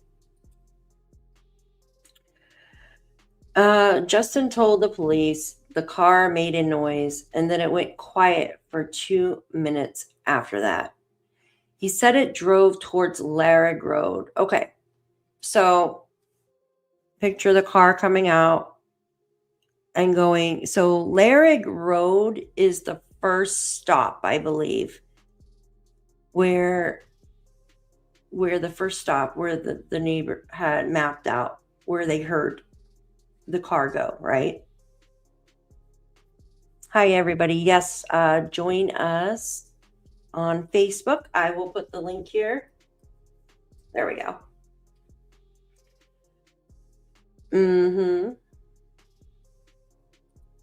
Oops, where was it at? Anyways, okay. He says drove towards Larrig Road, which is the same direction as the trailer where the children lived. After that, he said it drove towards Larrig Road, which is the same direction as the trailer. Okay. So if the vehicle was on the Landsdowne Road, or Landsdowne, where the railroad tracks are, so it had to turn around, right? And then come back up towards Larrig Road, passing the trailer. The driver would be on the left side, like passing their house. Like it would, you know what I mean? It goes on to say the court documents still contain significant redactions, including details that police say must be withheld or risk compromising their investigation, such as specific questions asked on polygraph test. Ooh. Court documents still contain significant redactions, listen, including details that police say must be withheld or risk compromising their investigation. And they talk about the polygraph, the questions asked on the polygraph test. So think about that. What could be a risk if they redacted that, right? Unredacted, excuse me. If they unredacted the polygraph questions, specific questions. So if they unredacted the specific questions asked on the polygraph test, it could compromise their investigation. What does that mean? Hi, April. Back again. Power went out and my phone died. Oh, goodness. I am so sorry. I hate when my power goes out. In my opinion, RCP know a lot more and have eyes on. Yeah, no, I agree. But think about that, though. Think about that for a minute. They cannot uncover the questions. Daniel said it was all about the unaliving of Jack and Lilly, right? He says, Daniel's words were, everybody passed. All the questions were about, did you unalive the kids? Remember that? Do you guys remember that? But we find out that how would Daniel know? How would Daniel know what everybody's questions are? I mean, his mom might tell him, right? But Wade's not going to tell him. Cindy's not going to tell him. Malaya hasn't spoken to him. So what does that even mean, right? Why would it compromise the investigation unredacting the polygraph? I want you guys to tell me that. What would compromise it? What if something gets out about the polygraph questions, right? Their answers and stuff. What would happen to the case? In my opinion, I don't think someone was as honest as they think they were. And that may be why they want another polygrapher in. I mean, yes, they said that they passed. They passed. But, you know, they could have just said, yes, they were truthful. They don't say they were truthful on their base questions or they were truthful on this question. You want to look at it like that. Yeah, there is no pass and fail too. Absolutely.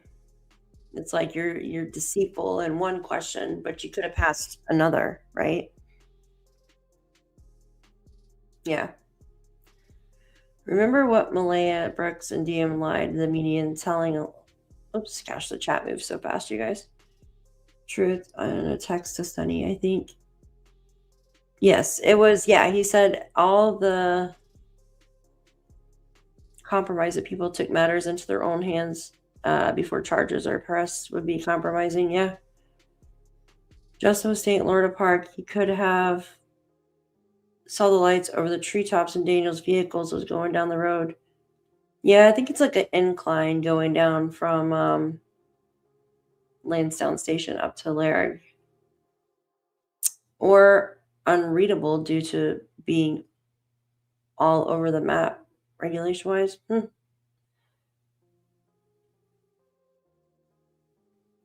Okay. Yes, I remember that. Maybe by accident and they were left in the car outside by accident. I just thought that was pretty, this right here, this whole paragraph. I'm just going to read it again, right? Police say must be withheld or risk compromising their investigation, such as specific questions asked on polygraph tests.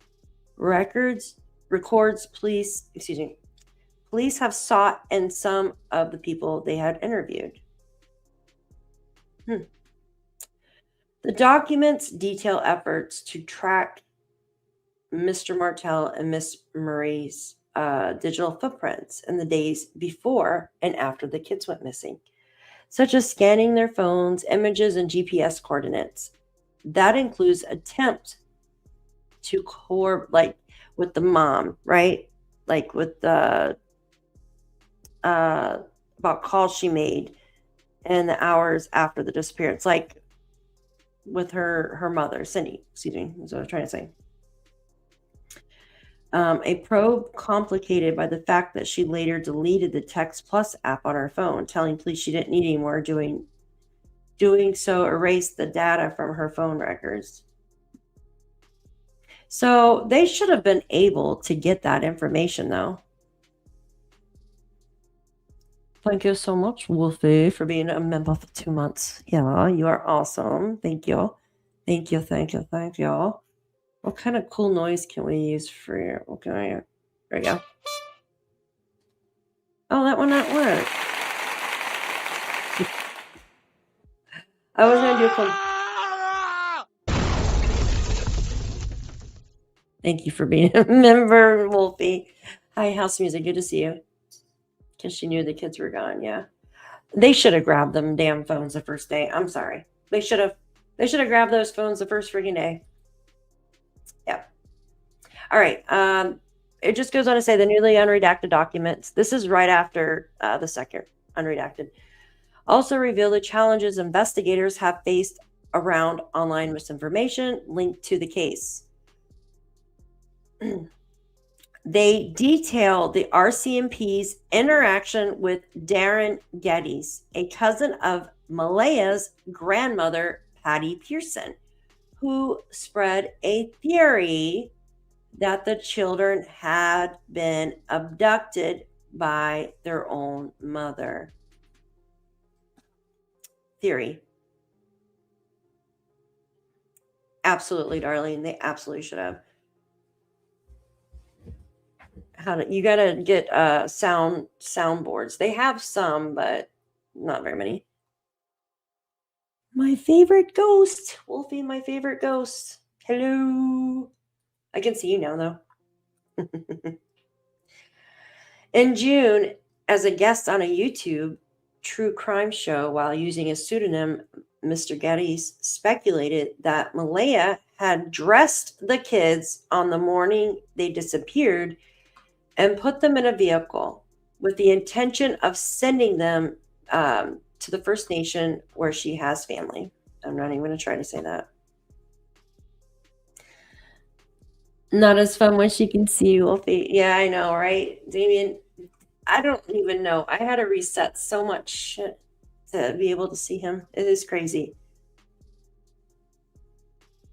Yeah, I feel so too. I think everything should have been locked down big time in the beginning. Where was I? It says her brother Hayden, which is Malaya's brother, complained to the police about this when he visited the RCMP. So Hayden, right, Malaya's brother, complained to the police about Darren and his theory.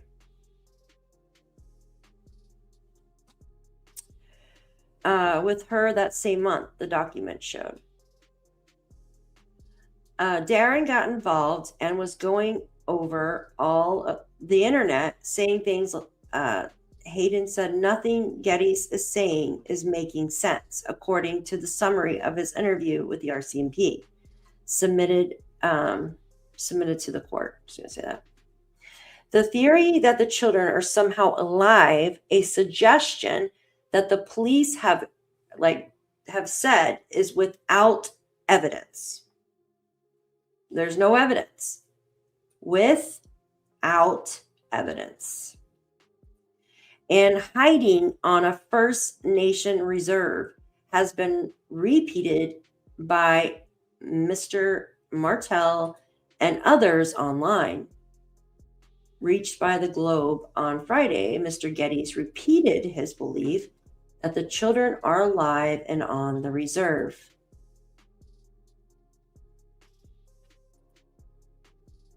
I need to get a soundbite for that one. I'll find one. I'm just a girl. Don't even get those damn songs in my head, please. You guys stop. Oh my God. Don't, because those songs will be in my freaking head. A loon. I had a loon in my freaking pond. I had to chase his ass out. He was so freaking loud. I was like, you son of a bitch, get out of here. He's trying to eat my fish. All right. Staff Sergeant Rob McCammon, the acting RCMP officer in charge of major crimes and behavioral sciences, has said that the police are awaiting forensic results and are continuing to follow the evidence. Continuing to follow the evidence. Using specialty units and technology. Units and technology, guys. To determine the circumstances of Jack and Lily's disappearance, he said the children's family members are cooperating with police and there is no evidence of an abduction. The end. There's no evidence. No evidence. Nope. I might actually have that noise. Give me a second. Let me see. Maybe not. Hold on. I've got a Ladies and gentlemen. I got this one. I thought I had one of those. I guess I've heard one, but 7 days later. So you guys are late. Let's see. Train.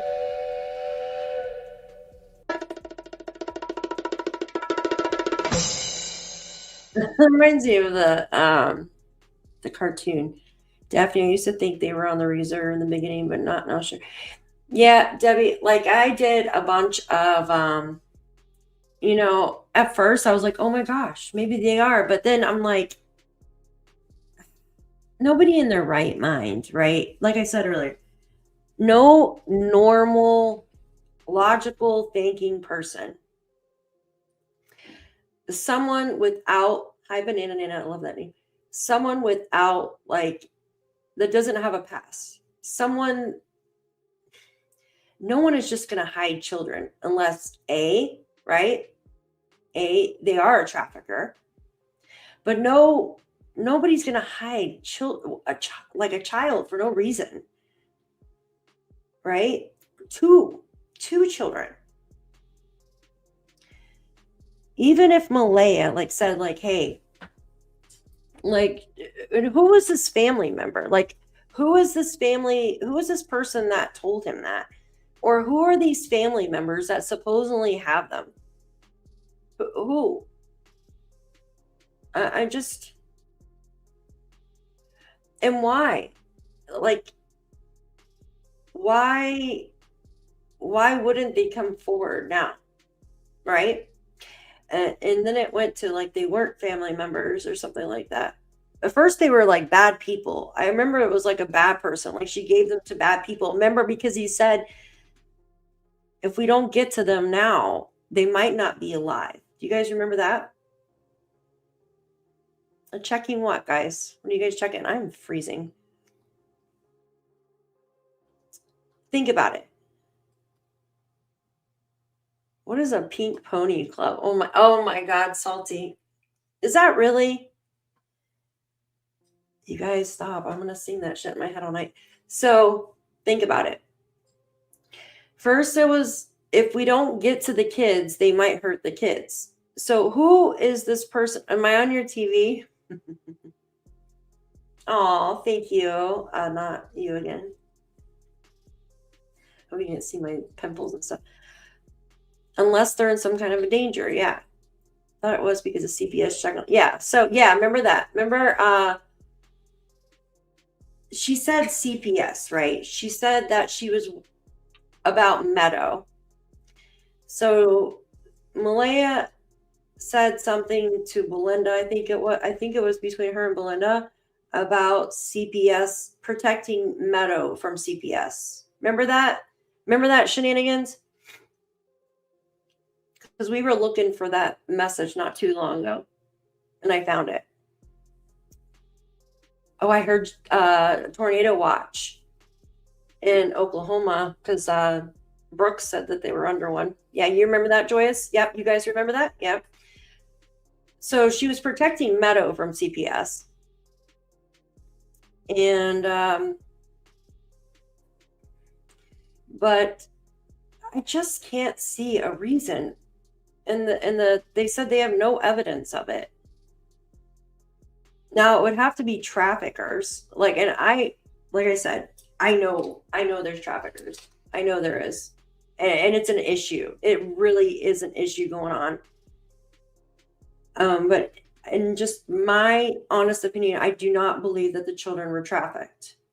Number one, they would have to have some type, how would she, okay, say Malaya planned this, right? She sold the children, right? She sold the children. Where's the phone logs from that? You know what I mean? Where are the phone logs from that? And say, oh, Cindy knows, right? They were, I'm not saying this. I'm just saying people say, oh, Cindy's part of it. Why? Like, why would Cindy let her daughter do that? And how there would be phone records. There would be a log of Malaya speaking to these magical like people, these gnomes somewhere, right? Like she has to speak to them somewhere along the line to pick the children up. Now at first I was like, oh shit, well maybe, and then I got freaking yelled at because I made a video in the beginning. I was like, well maybe she hid the kids from Daniel. But then I'm like, wait a minute, that's not even his biological children, right?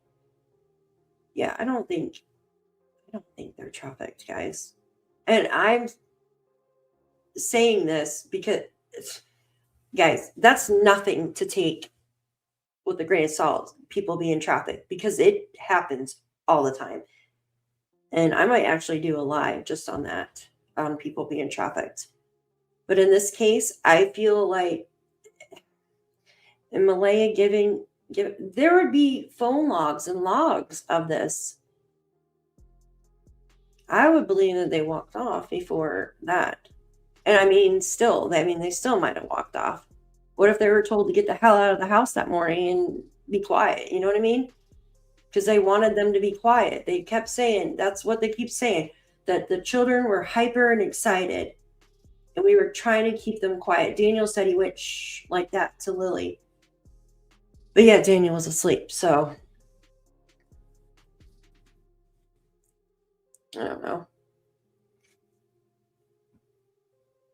It doesn't matter if they delete it. They could still, yeah, burner phones, but still. You got to buy those burner phones somehow. You got to buy burner phones somehow. You got to get money somewhere. I mean, yeah, you say cash, go to the store.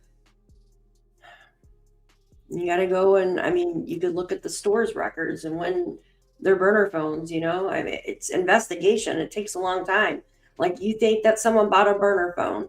Oh, they paid cash. Then you go to the store and you look at how many times those burner phones were purchased, right? What if you bought a burner phone off of Facebook or something like that? There's still going to be a log, an internet log from contacting. Word of mouth? Yeah. But like, think about it though. Where's she going to meet somebody at the grocery store and say, hey, come take my kids? Like, I just don't see it, guys. Yeah, but they got to get cash somewhere.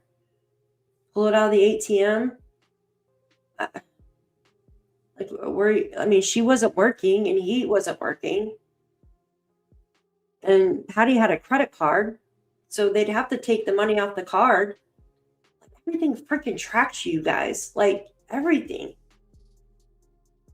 Everything. Even I turn off the location on my, guys, it's ridiculous. When you download an app on your phone, do you ever read what the app actually accesses in your phone? Do you ever read what it accesses? Even if you download an app just to take a picture or something, like a picture editing app or something. I'm just thinking up something in my head. Look at what the app has permissions to do. It can access your microphone, right? And you never know if the developer is a creep and turns the app on and spies on you. Like, it's crazy. Do you know, one of my phones was like hacked one time. The freaking phone, I'm on the phone, right? And it flash like it was taking pictures of me. It was the creepiest shit I've ever seen in my life. I think I got a video of it on my YouTube, like it was like 3 or 4 years ago. Everything, even your freaking cable boxes. And I don't have cable boxes anymore. But listen to this. One day I am talking about, I think it was around the same time my damn phone flashed. I was talking about something and the shit comes on the TV because it's always listening. It's always watching because everything is about advertisement. It seems like now, I swear to God, like you talk about, oh, I want to go buy a jar of pickles at the store. That's all you're going to see on your TV, on your phone, everything. Pickles. It's nuts. I don't know. I just feel like, oh, it's okay. It's not your fault.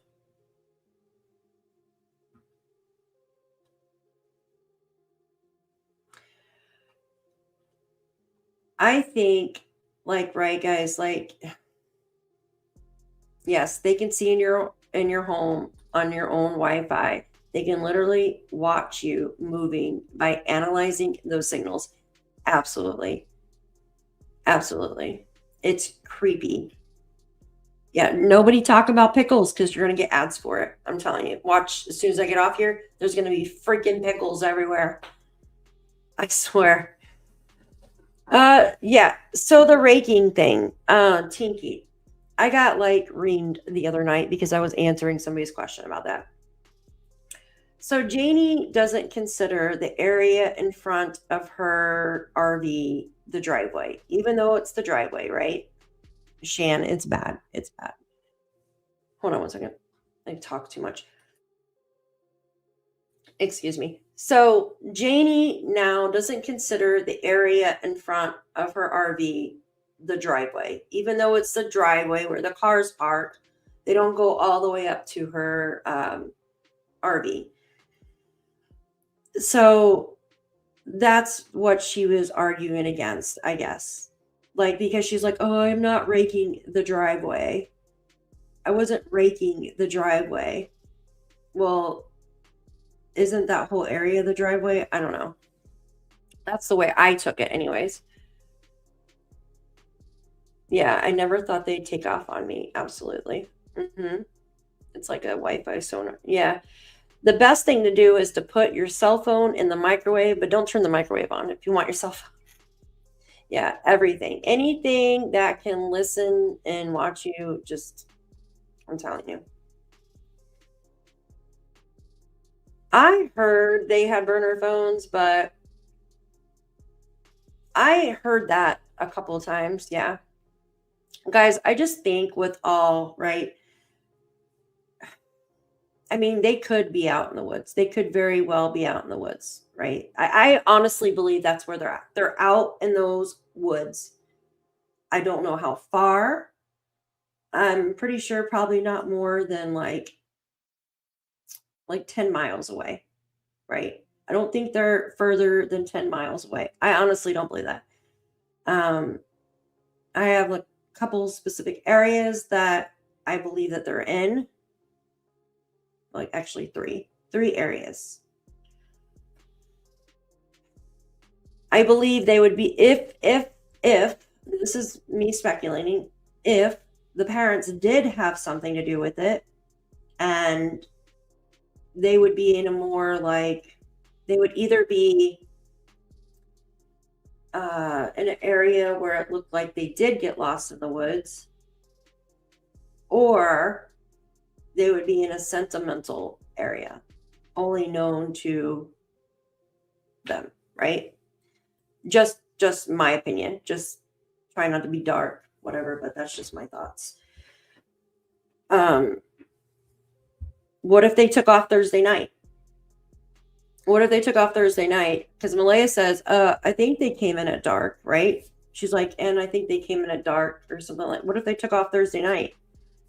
What if they've been missing that long? Yeah, I think they're close. What if they've been missing since Thursday night? Like, okay, because Daniel said that he thought they were already asleep when he came inside. He said that he turned the light on them on midnight which I thought was just the weirdest thing in the world. But and then Malaya said that she believed they came in when it got dark. What if they left Thursday night? What if nobody was paying attention and they walked off Thursday night? I don't know. You would think they'd be knocking on the door though to get in, right? Like if they were left outside or something. What if they left Dollarama with his buddy and the kids? Yeah, I don't know. The helicopter, yeah, the helicopters and drone. The thing is, though, with the radar sonar, God, I cannot think right now. With Jonathan Boley, they had the radar up and they didn't find him that way. The dog, they were able to spot the dog. Sarah, the Dollarama is like our Dollar General.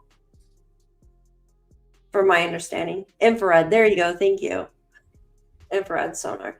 They did use, I mean, you heard Damien and Shan talk about it. No, the M did not look into their rooms in the morning, he said.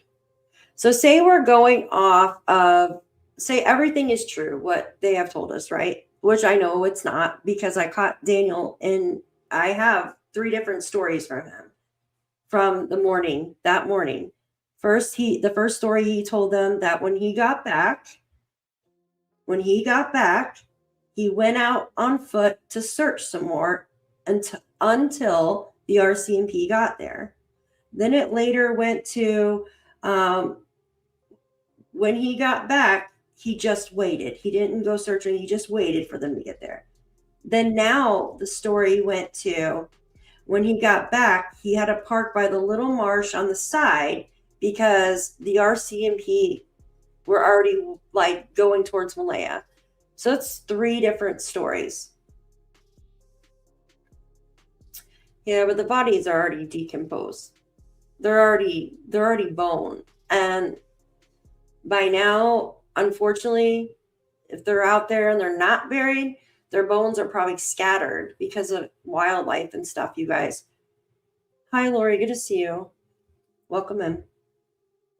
Unfortunately, yeah. The terrain, yeah, it does depend on terrain and stuff.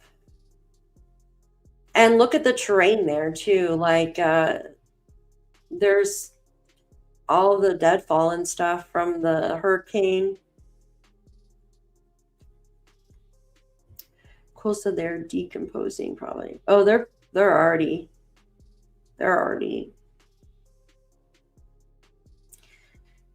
definitely bones, guys.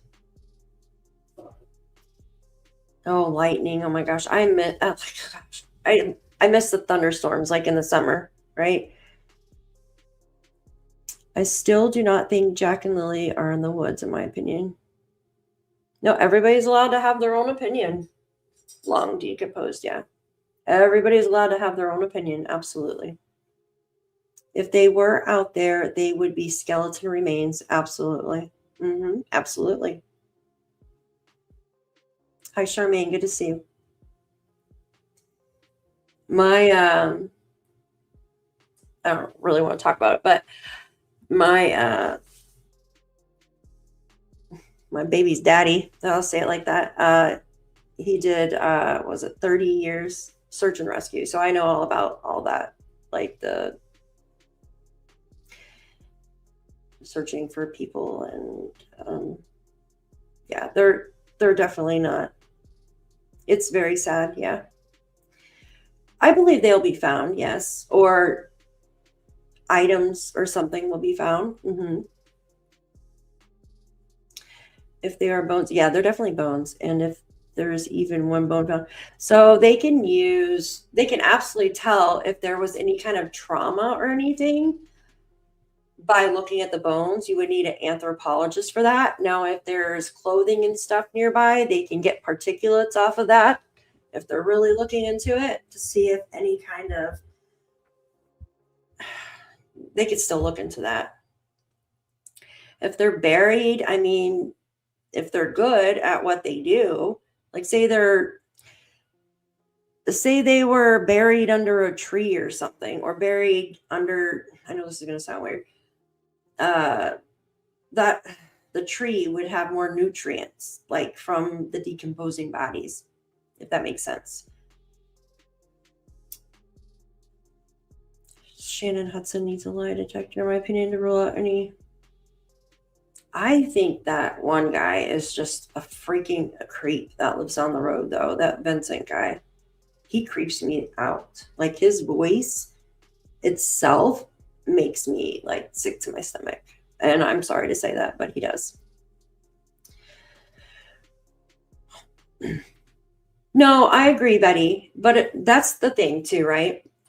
If the parents were not involved, why all the lies? And exactly. So we have lies, and I'm saying lies because they are just the one I announced.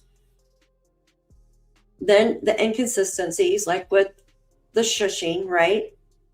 And then she says she never heard this is shushing. Why the coincidences with why not calling that morning if they were outside? Why not go into town with her brother? Why on every single day? Why that day? Why that day they not go to school? Why that day she not call Malaya? Why that day she not go to town? Yes, there's so many different questions. Why isn't the mom talking and pleading for her children? I agree.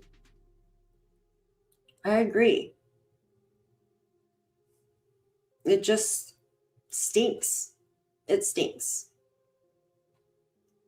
Yes, Daphne, that is a fact. I have been learning about using multispectral imaging to detect vegetation that is growing more vigorously around because it increased nutrient. Yeah, exactly. And like in the winter too. Oh, I love your picture, by the way. I never noticed that you had a German Shepherd. I've got one too. She tries to break the door down if I'm too long. That it's amazing how that works, because like certain like vegetation and stuff will grow there, like well, right after, usually like mushrooms and stuff like that. And then even the tree, like in the winter, trees don't grow as much, right? Like they don't go dormant, but they grow slowly compared to like in the spring where they grow super fast compared, in the summer, like stable. But if there is a body, like a decomposing body or something like that, they're gonna grow better even in the winter. If that makes sense. It's very interesting. It's kind of morbid, but it's interesting, right?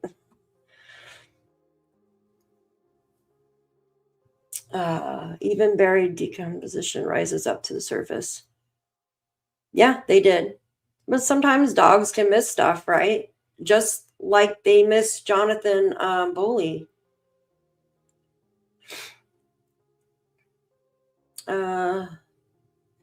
So did they mow the pipeline after the kids?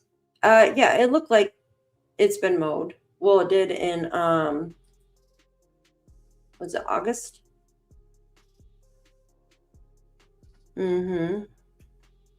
Nutrients. Yeah. Yeah, and that's the thing. I think like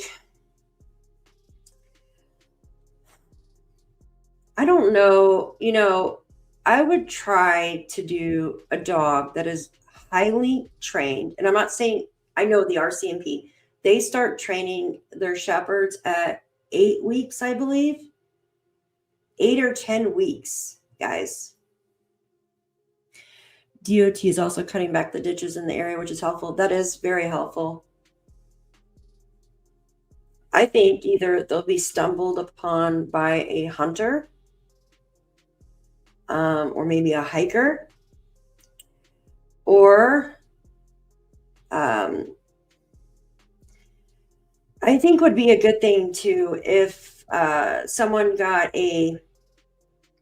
like I said, a highly trained dog that goes by clothing or something. to grab an article of, I don't know if it'd be too long for this, to grab an article, if they still have dirty clothes somewhere around, to get their scent and go on the outskirts of where it was really highly searched in those areas, if that makes sense. Like, especially in the areas of where the neighbors said to. I know they did search a lot by the Landsdowne Lake. I know they searched a lot over there by McLeod Road. I know they spent a lot of time over behind their house and on Landsdowne Road, if that makes sense.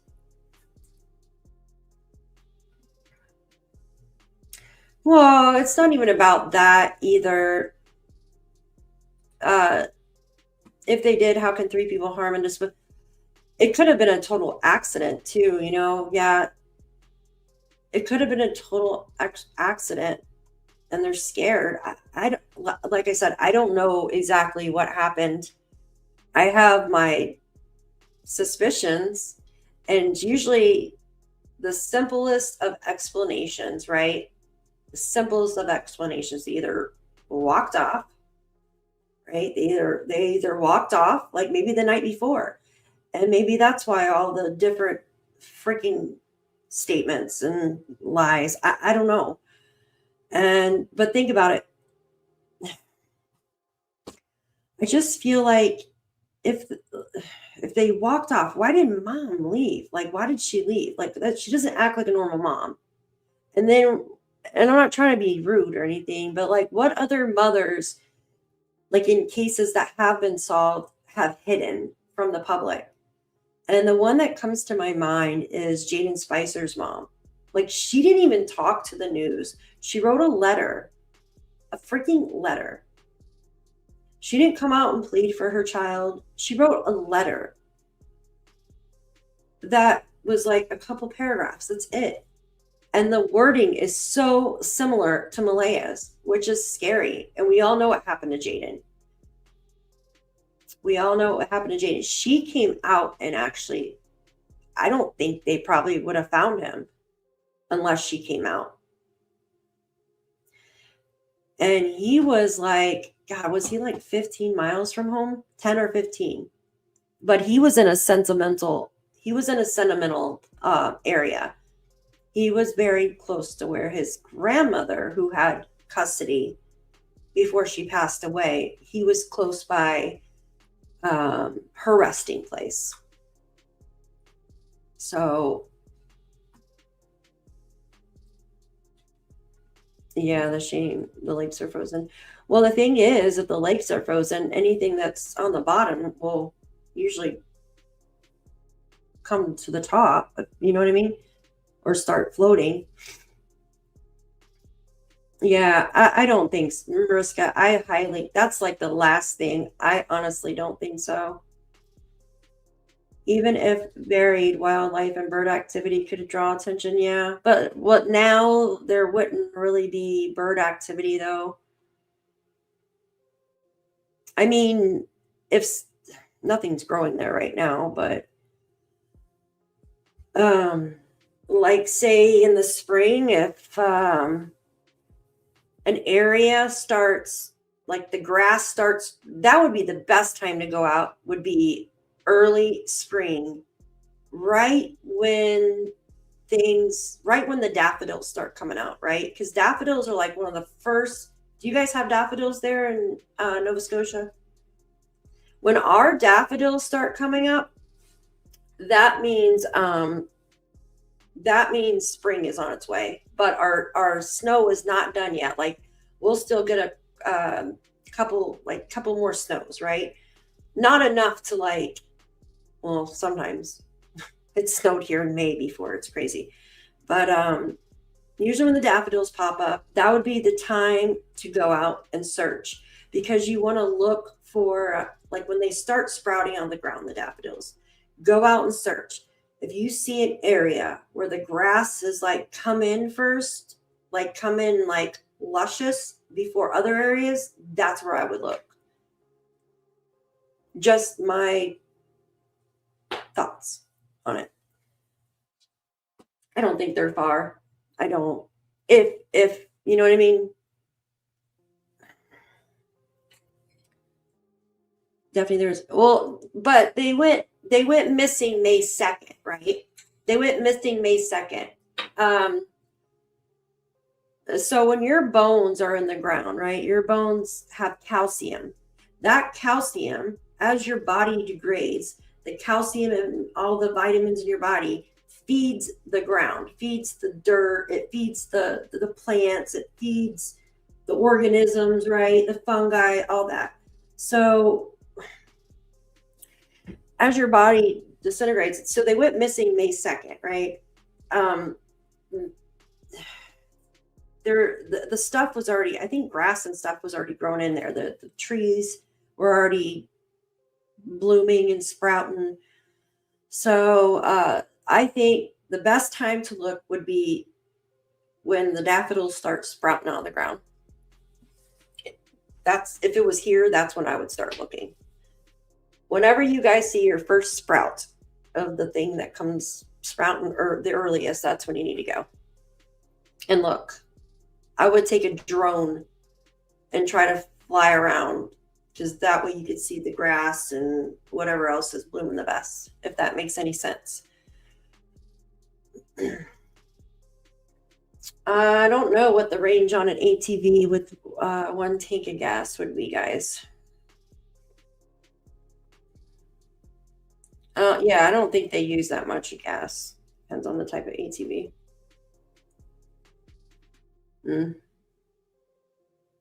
You still say they're in the water? Well, if they're in the water, I don't know if you could, but if the ponds are trying to go right when they start melting, usually when they're iced over, things will come to the top, if that makes sense. You could always look at where the RCMP have focused, right, on their search the most too. Where did they focus their searches on the most? Because that's where they think that the children were or could be. Like, where do they keep going back to? Now, we were told that the human remains dogs came back, right? There was one the first day for 4 hours, Daniel said. Then he said the second day they brought in a second dog. They had 2 dogs roaming the property for another 4 hours, which that tells me that maybe they detected, the first dog detected something. That's why they brought in a second dog to confirm that. Just my opinion on it.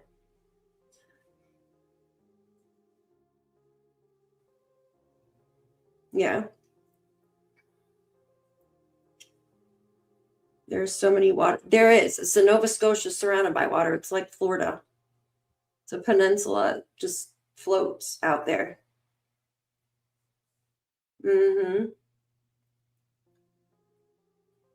But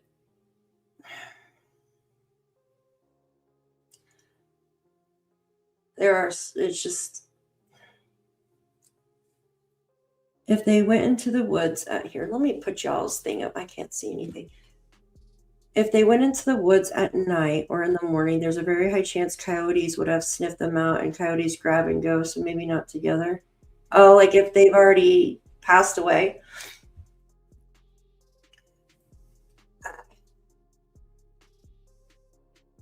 You know what coyotes do when they have got their prey?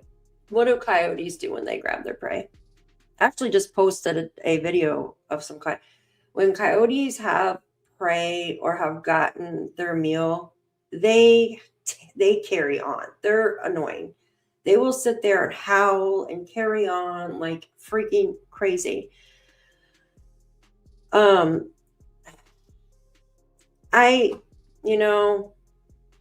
Remember the RCMP even grabbed scat from out there in the woods to see if they could locate the children. That's what we were told. And Daniel said they found a coyote and a beaver from the beaver pond. Where's a beaver pond around there? Just curious. There are waterways that aren't even on the maps. Yeah, I bet. I bet. A lot of waterways. And usually, more than likely, children will be by water. If the children walked off themselves, usually they would be by water. Just from other cases, it seems like, right? They're attracted to water. Like animals too. That's usually the first place if you lose an animal or a child, like your child walks off, you go and look by the waterways. I think Daniel is just a weirdo. I don't know. Waist deep water, but not being wet. Yeah, after him lying that one, I don't believe anything he says. I'm sorry. And knowing the rugs he takes, I just don't trust anything out of his mouth. If one cadaver dog scented forensics would have been called in. Some might have been collected and we just don't know. Do you know, like, people who train their dogs, they can, if they detect something, they can simply just sit. They could have trained them just, hey, they found an item. They could simply just sit and look at you. And that would tell the canine handler that they found something. I think with 2 dogs coming in, I don't know. And why would the handler say something about the stove? That's just... I'm thinking that the bodies could have been disposed of by someone else in the family, and Dee was disposing. Could have. Yeah. I just... This case is just weird. Remember they had that top secret equipment out there and only detected 2 animals? Yeah, I remember. Yeah, the beaver and coyote. Yes, early spring for a search. Shan, what is the plant that comes up first there? Before your last snow. What is the plant that pops up first? Is it daffodils? That's what ours is. And then you have the tulips. And then you have like hyacinths or hyacinths or whatever they are. And then like a lot of our trees, like they don't get leaves on them for a while.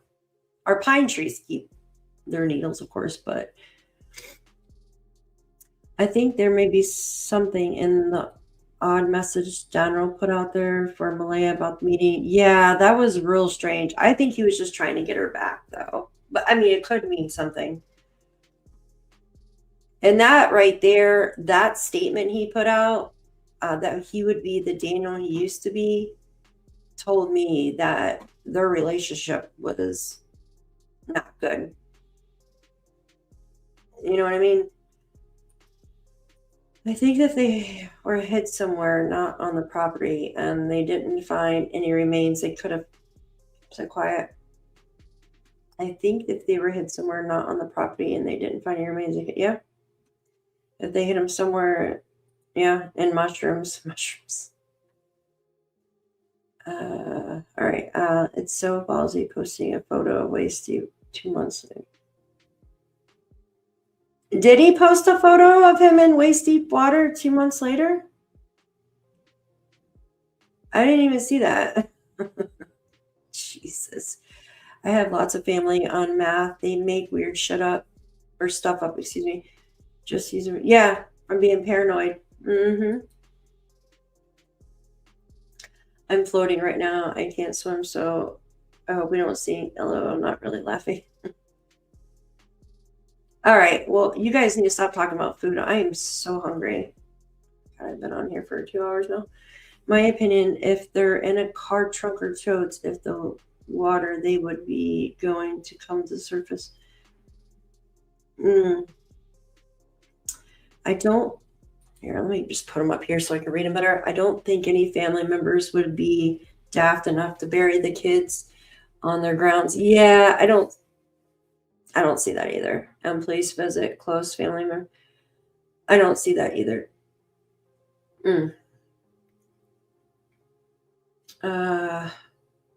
But they've been out there. So yours are dandelions? Dandelions or we have lots of dandelions here too. Sometimes I'll see a dandelion like when the snow melts a little bit before, like in between, there'll be just one growing. It's crazy in January. I'm like, what the freaking heck? I think it means your yard needs magnesium. Dandelions are really good for you too. You know that? Like you can eat the leaves, you could steep them in a tea. Oh, okay, blue heron. That's interesting, yeah. Crocuses and daffodils. I love daffodils. They're my favorite. Snowdrops and early thaw, yeah. Fiddleheads and ferns come up first in the woods. Yeah, you guys, I'm telling you, as soon as your first things sprout, that's when you go look. Get your drones and get the heck out there looking. Even knowing what you are looking for doesn't make it easier. Yeah. I can't, yeah. I can't imagine. It just makes your heart drop, right? I just think, what is a crocus? A crocus. Hold on. I'm going to go Google this real quick. Give me a second. I got to Google this. Maybe it's a crocus. Okay. Hey, we have those. We have those. They're bulbs. See, they're bulb plants. Okay. So like the bulb flowers come first, right? Yes. So when your bulb flowers come first is when you go look. Like when they just not flower, just pop out of the ground, the green. He said he yelled until his throat hurt while searching. His voice was not injured from yelling all day. How many people can stop, Al?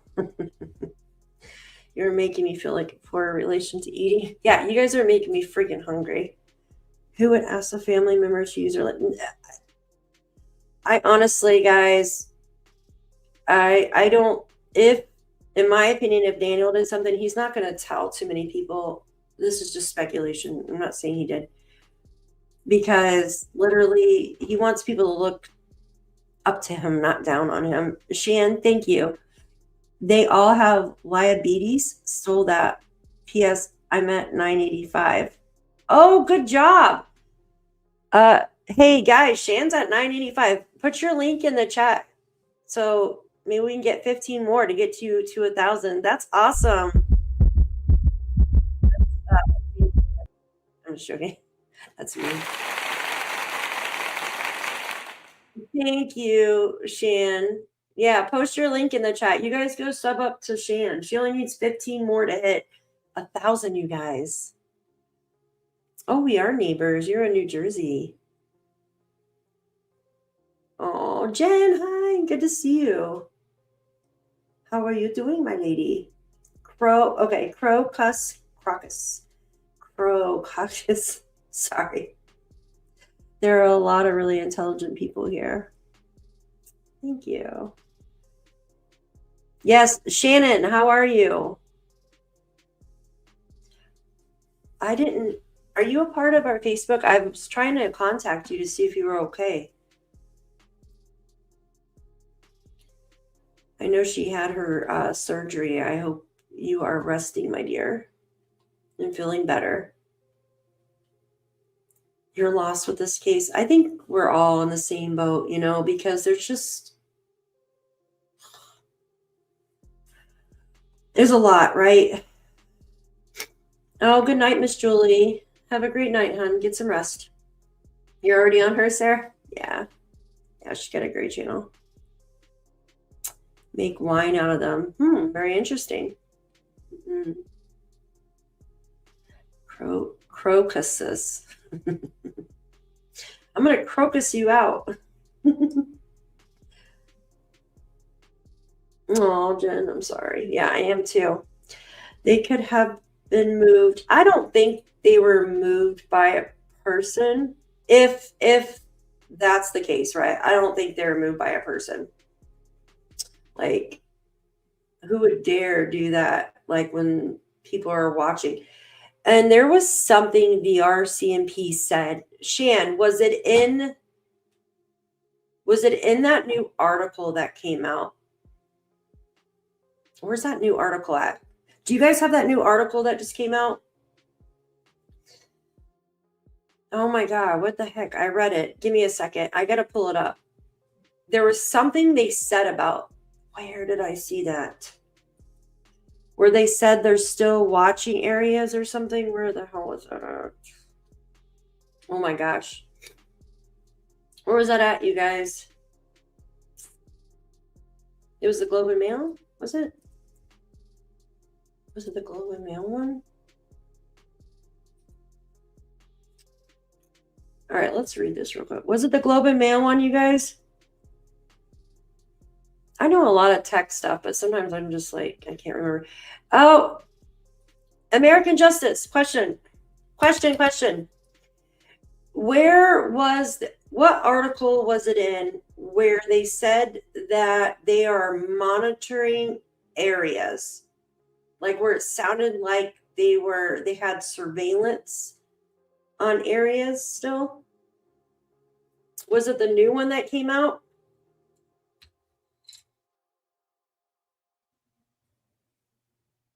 Do you know?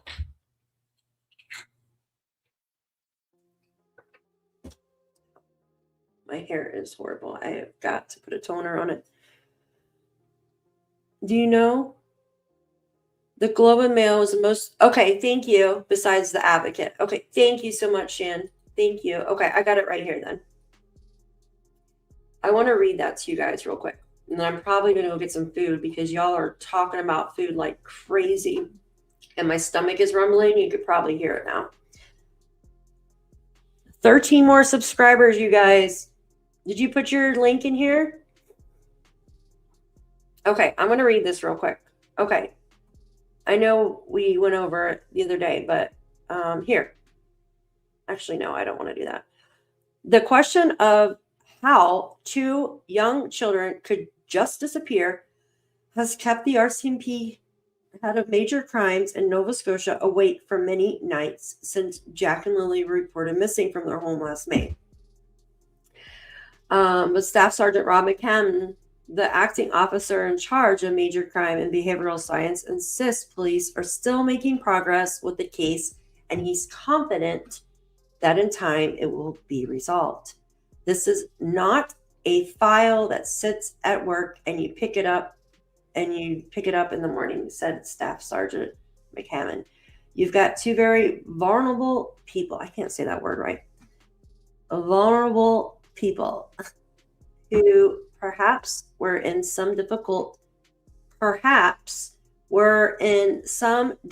circumstances and they've gone missing. We need answers to what took place. A team of major crime investigators are okay. So the major crime investigators are still working on this. I just wanted to bring that to attention. Are still following up on more than 1,000 tips they received and working through a list of 1,300 investigative tasks in a case. Investigative task in a case. He described as having the greatest volume of information in his 25-year career. The disappearance of Jack and Lilly from their home in the rural hamlet. They always say rural hamlet, like it's like Robin Hood or something. Landsdowne has reverberated across the country and abroad. The missing persons case that Staff Sergeant McCammon described as affecting so many because it's a very fundamental wrong. It's just wrong. That is wrong. It doesn't sit well with me. It doesn't make sense. It's just wrong. It should not have happened. That's what that means. On May 2nd, the morning Jack and Lilly were reported missing, their mother, Malaya Brooks Murray, marked them absent from school for a second day in a row. Around 10 a.m., she called 911 to report they had wandered off while she and Daniel had been dozing in the bed with their toddler.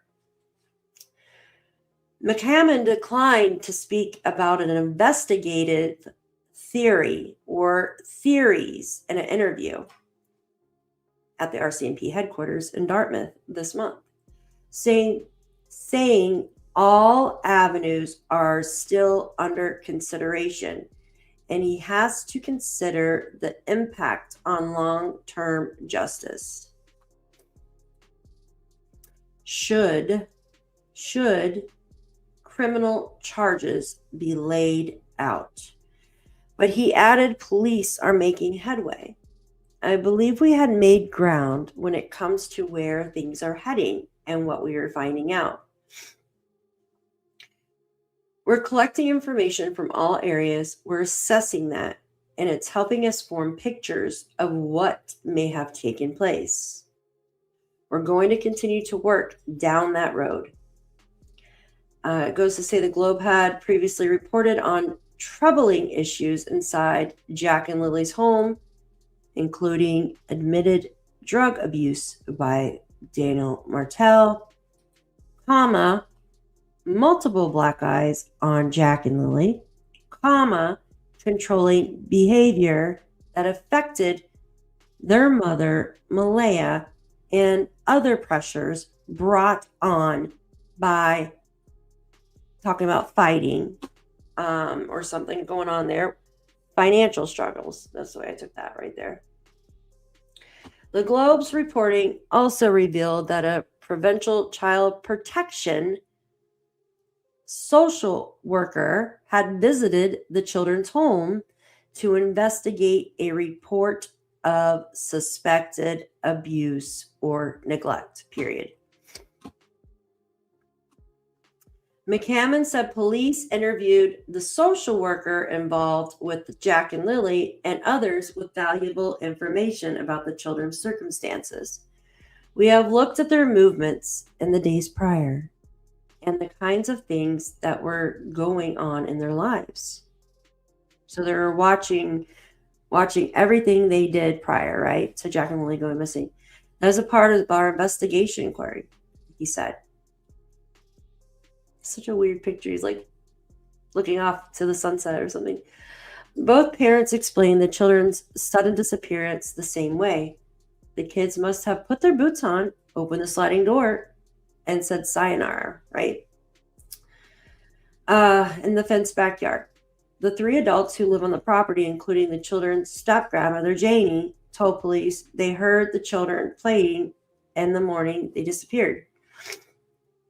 Janie heard them in the backyard, and the people that they were... Malay and Daniel heard them in the house. Janie heard them playing in the fenced-in area, but all three were dozing off. Does that make sense? Right? Oh, goodness gracious. In the days and weeks that followed, the Mounties oversaw the largest searches of the province's history. Ever, right? Dozens of search and rescue teams, police dogs, a helicopter, and drones scoured the thickly wooded area around the trailer for more than 12,000 hours. They reviewed thousands of surveillance videos, and human remains detection dogs poured over 40 kilometers of land. In late fall, Daniel Martel said he doesn't believe the children wandered in the woods anymore because of the extensive search. He said he also no longer suspects that Miss Brooks Murray, who ended the relationship shortly after Jack and Lilly disappeared, was involved in the abduction of her own two children. So what other option is that? What other option is there? If the children didn't go into the woods and Malaya didn't give them away, what other option does that leave? Can someone help me? Hoping they get access to all the land surrounding the area of that uncle who we all... Yeah, that guy was weird. Sky painter. Well, yeah. I agree with that. Probably can't sleep at night because we're no further ahead at this point. Yeah. Be shocking if we found out Durwood was working with the RCMP all this time. Yeah, it would be shocking. I don't think they would discredit him though if they were, but maybe. I agree. They need all dogs on the property. I still think they were taken by a stranger. No, it's like I said. Everybody's has the right to their opinion. Picked up on May 1st in the night. I believe that Durwood. Oh, thank you. Or do you subscribe to mine or Shan's? Hi, good to see you, Kathy. Yeah, I just don't see rug masters taking kids, right? Like, I mean, maybe, but I don't know. Like, where are they gonna hide them? Yeah, I am more with Shannon on that. I agree with you. So they go on to say, so we just went over in this article all this stuff that they've uncovered, right? Abuse, where was it at? I want to go back to it. I have that highlighted, right? Okay. This one, for instance. So they spoke to a CPS, right? Someone, the social services, right? A worker. They had that went to the children's home, talking about Jack and Lily's home, right? 1407, to investigate a report of suspected abuse or neglect. I think it was both, actually. They just put work. I also want to point out this as well. So the Globe reported on troubling issues, right, inside where Jack and Lily lived, including drug abuse by Daniel, multiple, not just a black eye, multiple black eyes on the children, controlling behavior that affected Malaya, the mom, and other pressures brought on by money, right? Now, if there was no abuse or anything like that, what they just mentioned, right? There was nothing else. And the children just walked off, right? And there's no sign. They've scoured the woods, blah, blah, then maybe. But still, there would still, cameras would pick up something, right? They would have some type of knowledge. People talk, right? Even though if you don't see them on the internet, it doesn't mean they're not speaking to the police somehow, right? They didn't get an anonymous tip or something like that they followed up with and said, oh shit, right? Here's a clue, right? Someone picked them up. These people went to the gas station. Let's get the gas station records. Well, if they paid cash, still, gas station still has a receipt, even if they have an old cash register, right? Not a digital. They still keep receipts and stuff because they have inventory of everything that has been purchased in the gas station. They have to keep inventory. So I just don't think that someone picked them up. Everybody's allowed their opinion. I just don't believe it. Especially with what happened in this home. In my opinion. It just, either they were told to get out because they were being too loud, or something more sinister happened. Now, this is what it goes on to say. Both parents have repeatedly denied any involvement in Jack and Lily's disappearance. And court documents show they both underwent polygraph tests and found they were truthful on all 4 questions. They were truthful on all 4 questions, right? So that were not publicly disclosed, but we don't know what the questions were, right? We were never told. Daniel says they were all on unaliving the children, but that's Daniel talking. No new searches for the children are planned, but Staff Sergeant McCammon said police are reviewing the search areas to ensure they haven't missed anything. So they're reviewing all camera footage and stuff like that. If we identify areas that we feel would be of benefit to do some more searching, we will, he said.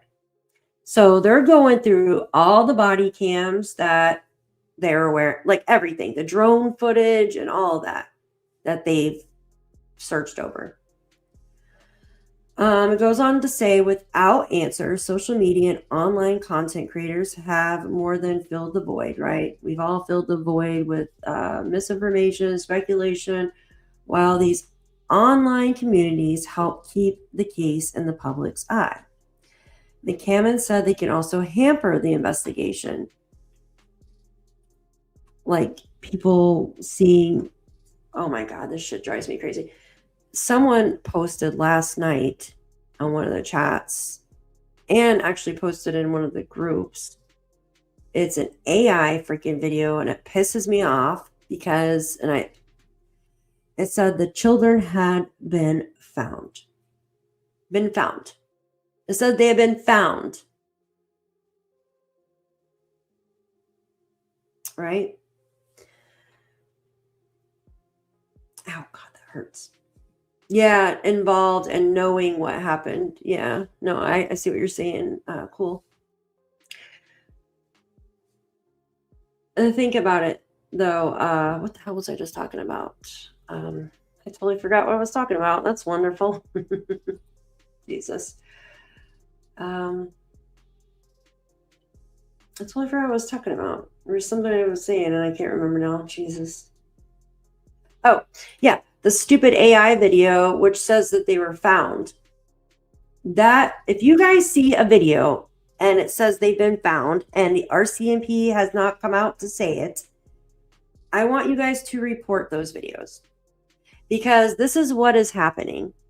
So all of these AI videos and stuff that are coming out, or these AI links on Facebook, report them.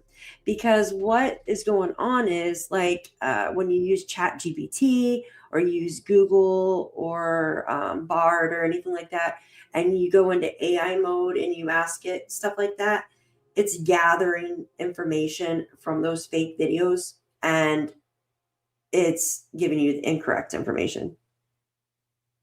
Yeah. Yes. Don't even worry about the video. Just report their entire channel. Because the more people that do that, then their channel will be taken out. I know YouTube has been deleting channels that are done in AI, all in AI, and that are newly created because it's spreading nonsense. Yeah, I freaking hate those AI videos. I'm done with it. Like, it's bullshit. Pisses me off. It goes on to say, and he understands the urgent need for answers about what happened to Jack and Lilly, but cautioned that intensive major crime investigations take time and do things by the book, according to the Charter Rights of Freedom. We have to consider whether charges will be eventually. He says it again.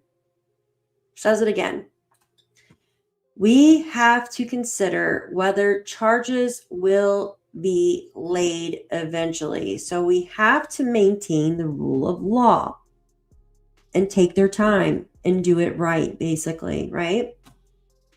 It does take time and it's going to take some more time, he said. But he also said he will not stop until we have answers to what happened to them. It takes time. They're putting together a big ass puzzle. They can't just arrest somebody on hearsay or a fake AI video. You know what I mean? They have to have concrete proof. And in my opinion, that's why they grabbed the dogs and came back out.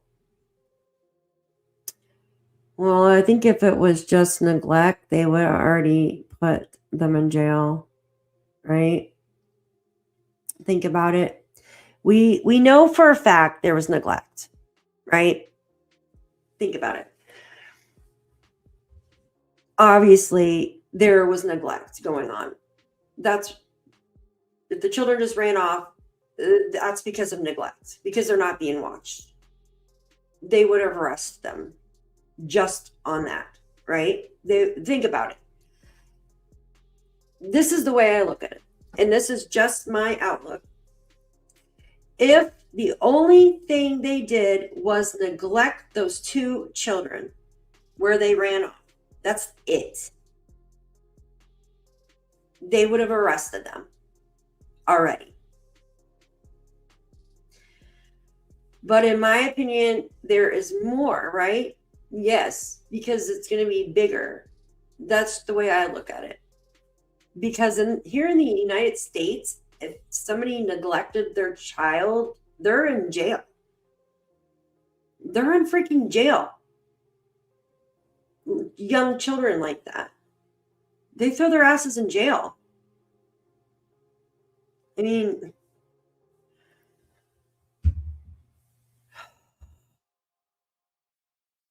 mean, we understand that children get out and they run off, right?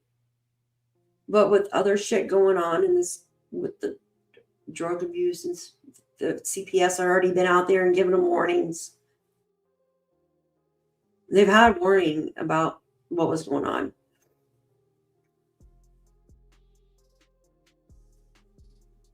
Neglect, yeah, and endangerment of the kids. Mm-hmm.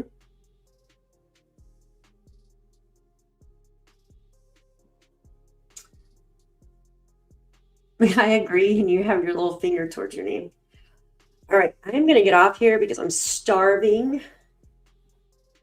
Sometimes no evidence is the evidence. Absolutely. I agree with that. Yeah, I said that like a couple weeks ago. Sometimes no evidence is the evidence. Chemical endangerment should be one of the charges too. Absolutely. Just like they gave Jonathan Bully's dad. Well, if he's on it, there's definitely some kind of residue around. I mean, I don't know if he's making it or what, but you hungry too? I'm starving. I want, like, every time I'm in this room, it smells like someone's making biscuits and gravy or something. It smells so good. I don't know why, but nobody's cooking anything. The room makes me hungry. Yeah, the court would, exactly. They would not entertain unless there is full-blown hardcore evidence. They want the bodies. Oh, thank you. Thank you. Love you too, bestie. Thank you. Yeah, I appreciate you guys for coming in. If you guys want to, here, go join my Facebook group. If there are some cases that you want me to cover, put them in there. Maybe we could do a poll or something. Thank you, Artyman. Thank you. Yeah. All right. I love you guys. Thank you. You guys are great. It's breakfast time here. You're still in the hospital. I am so sorry, Shannon. Oh, I thought maybe you were out by now. Well, at least your daughter's there bringing you food. How sweet. If I was there, I would bring you some food, sweetie. Oh, I'm so sorry. I hope you get better. I'm so sorry you're still in there. You're starving too, April. Everybody, we're always talking about food, right? Yeah. Thank you, Miss Robin. Thank you. I appreciate you. Mods, yes. You guys are amazing, all of you. Salty, Shan, Robin, Kelly, thank you. Jen, thank you. If she's still in here, I didn't see her. DM and MV trailer should have been locked up. Oh, hell yeah, cool. I agree with that. Absolutely. The children still alive can attest to the environment, and we can see how Meadow is doing. Oh yeah, she's cute as a button, isn't she? She looks a lot better. She needs 11 more. Oh, thanks, Lori. Thank you. Yeah, it's oh my god, it's 8 o'clock here. How long have I been on? 3 hours. How the hell was I on for 3 hours? How was I on for 3 hours? No wonder I'm hungry. All right. I love you guys. Do you hear my stomach? It's growling. Yes, I'm gonna get some grub. I don't really want Taco Bell though. Oh my god, roast beef sounds so good right now. I want some fried chicken so freaking bad though. Thank you guys. I appreciate all of you. Yes, Shannon, speedy recovery for you. Much love. All right. We'll talk to you soon. Thank you so much. And go to the Facebook group and oh, curry sounds good too. And if you want me to cover any cases, just let me know. Oh my God, you guys are making me so hungry. Love you guys. Have a wonderful night, and we will see you back tomorrow. Thank you. Justice for Jack and Lilly Sullivan. May they be found.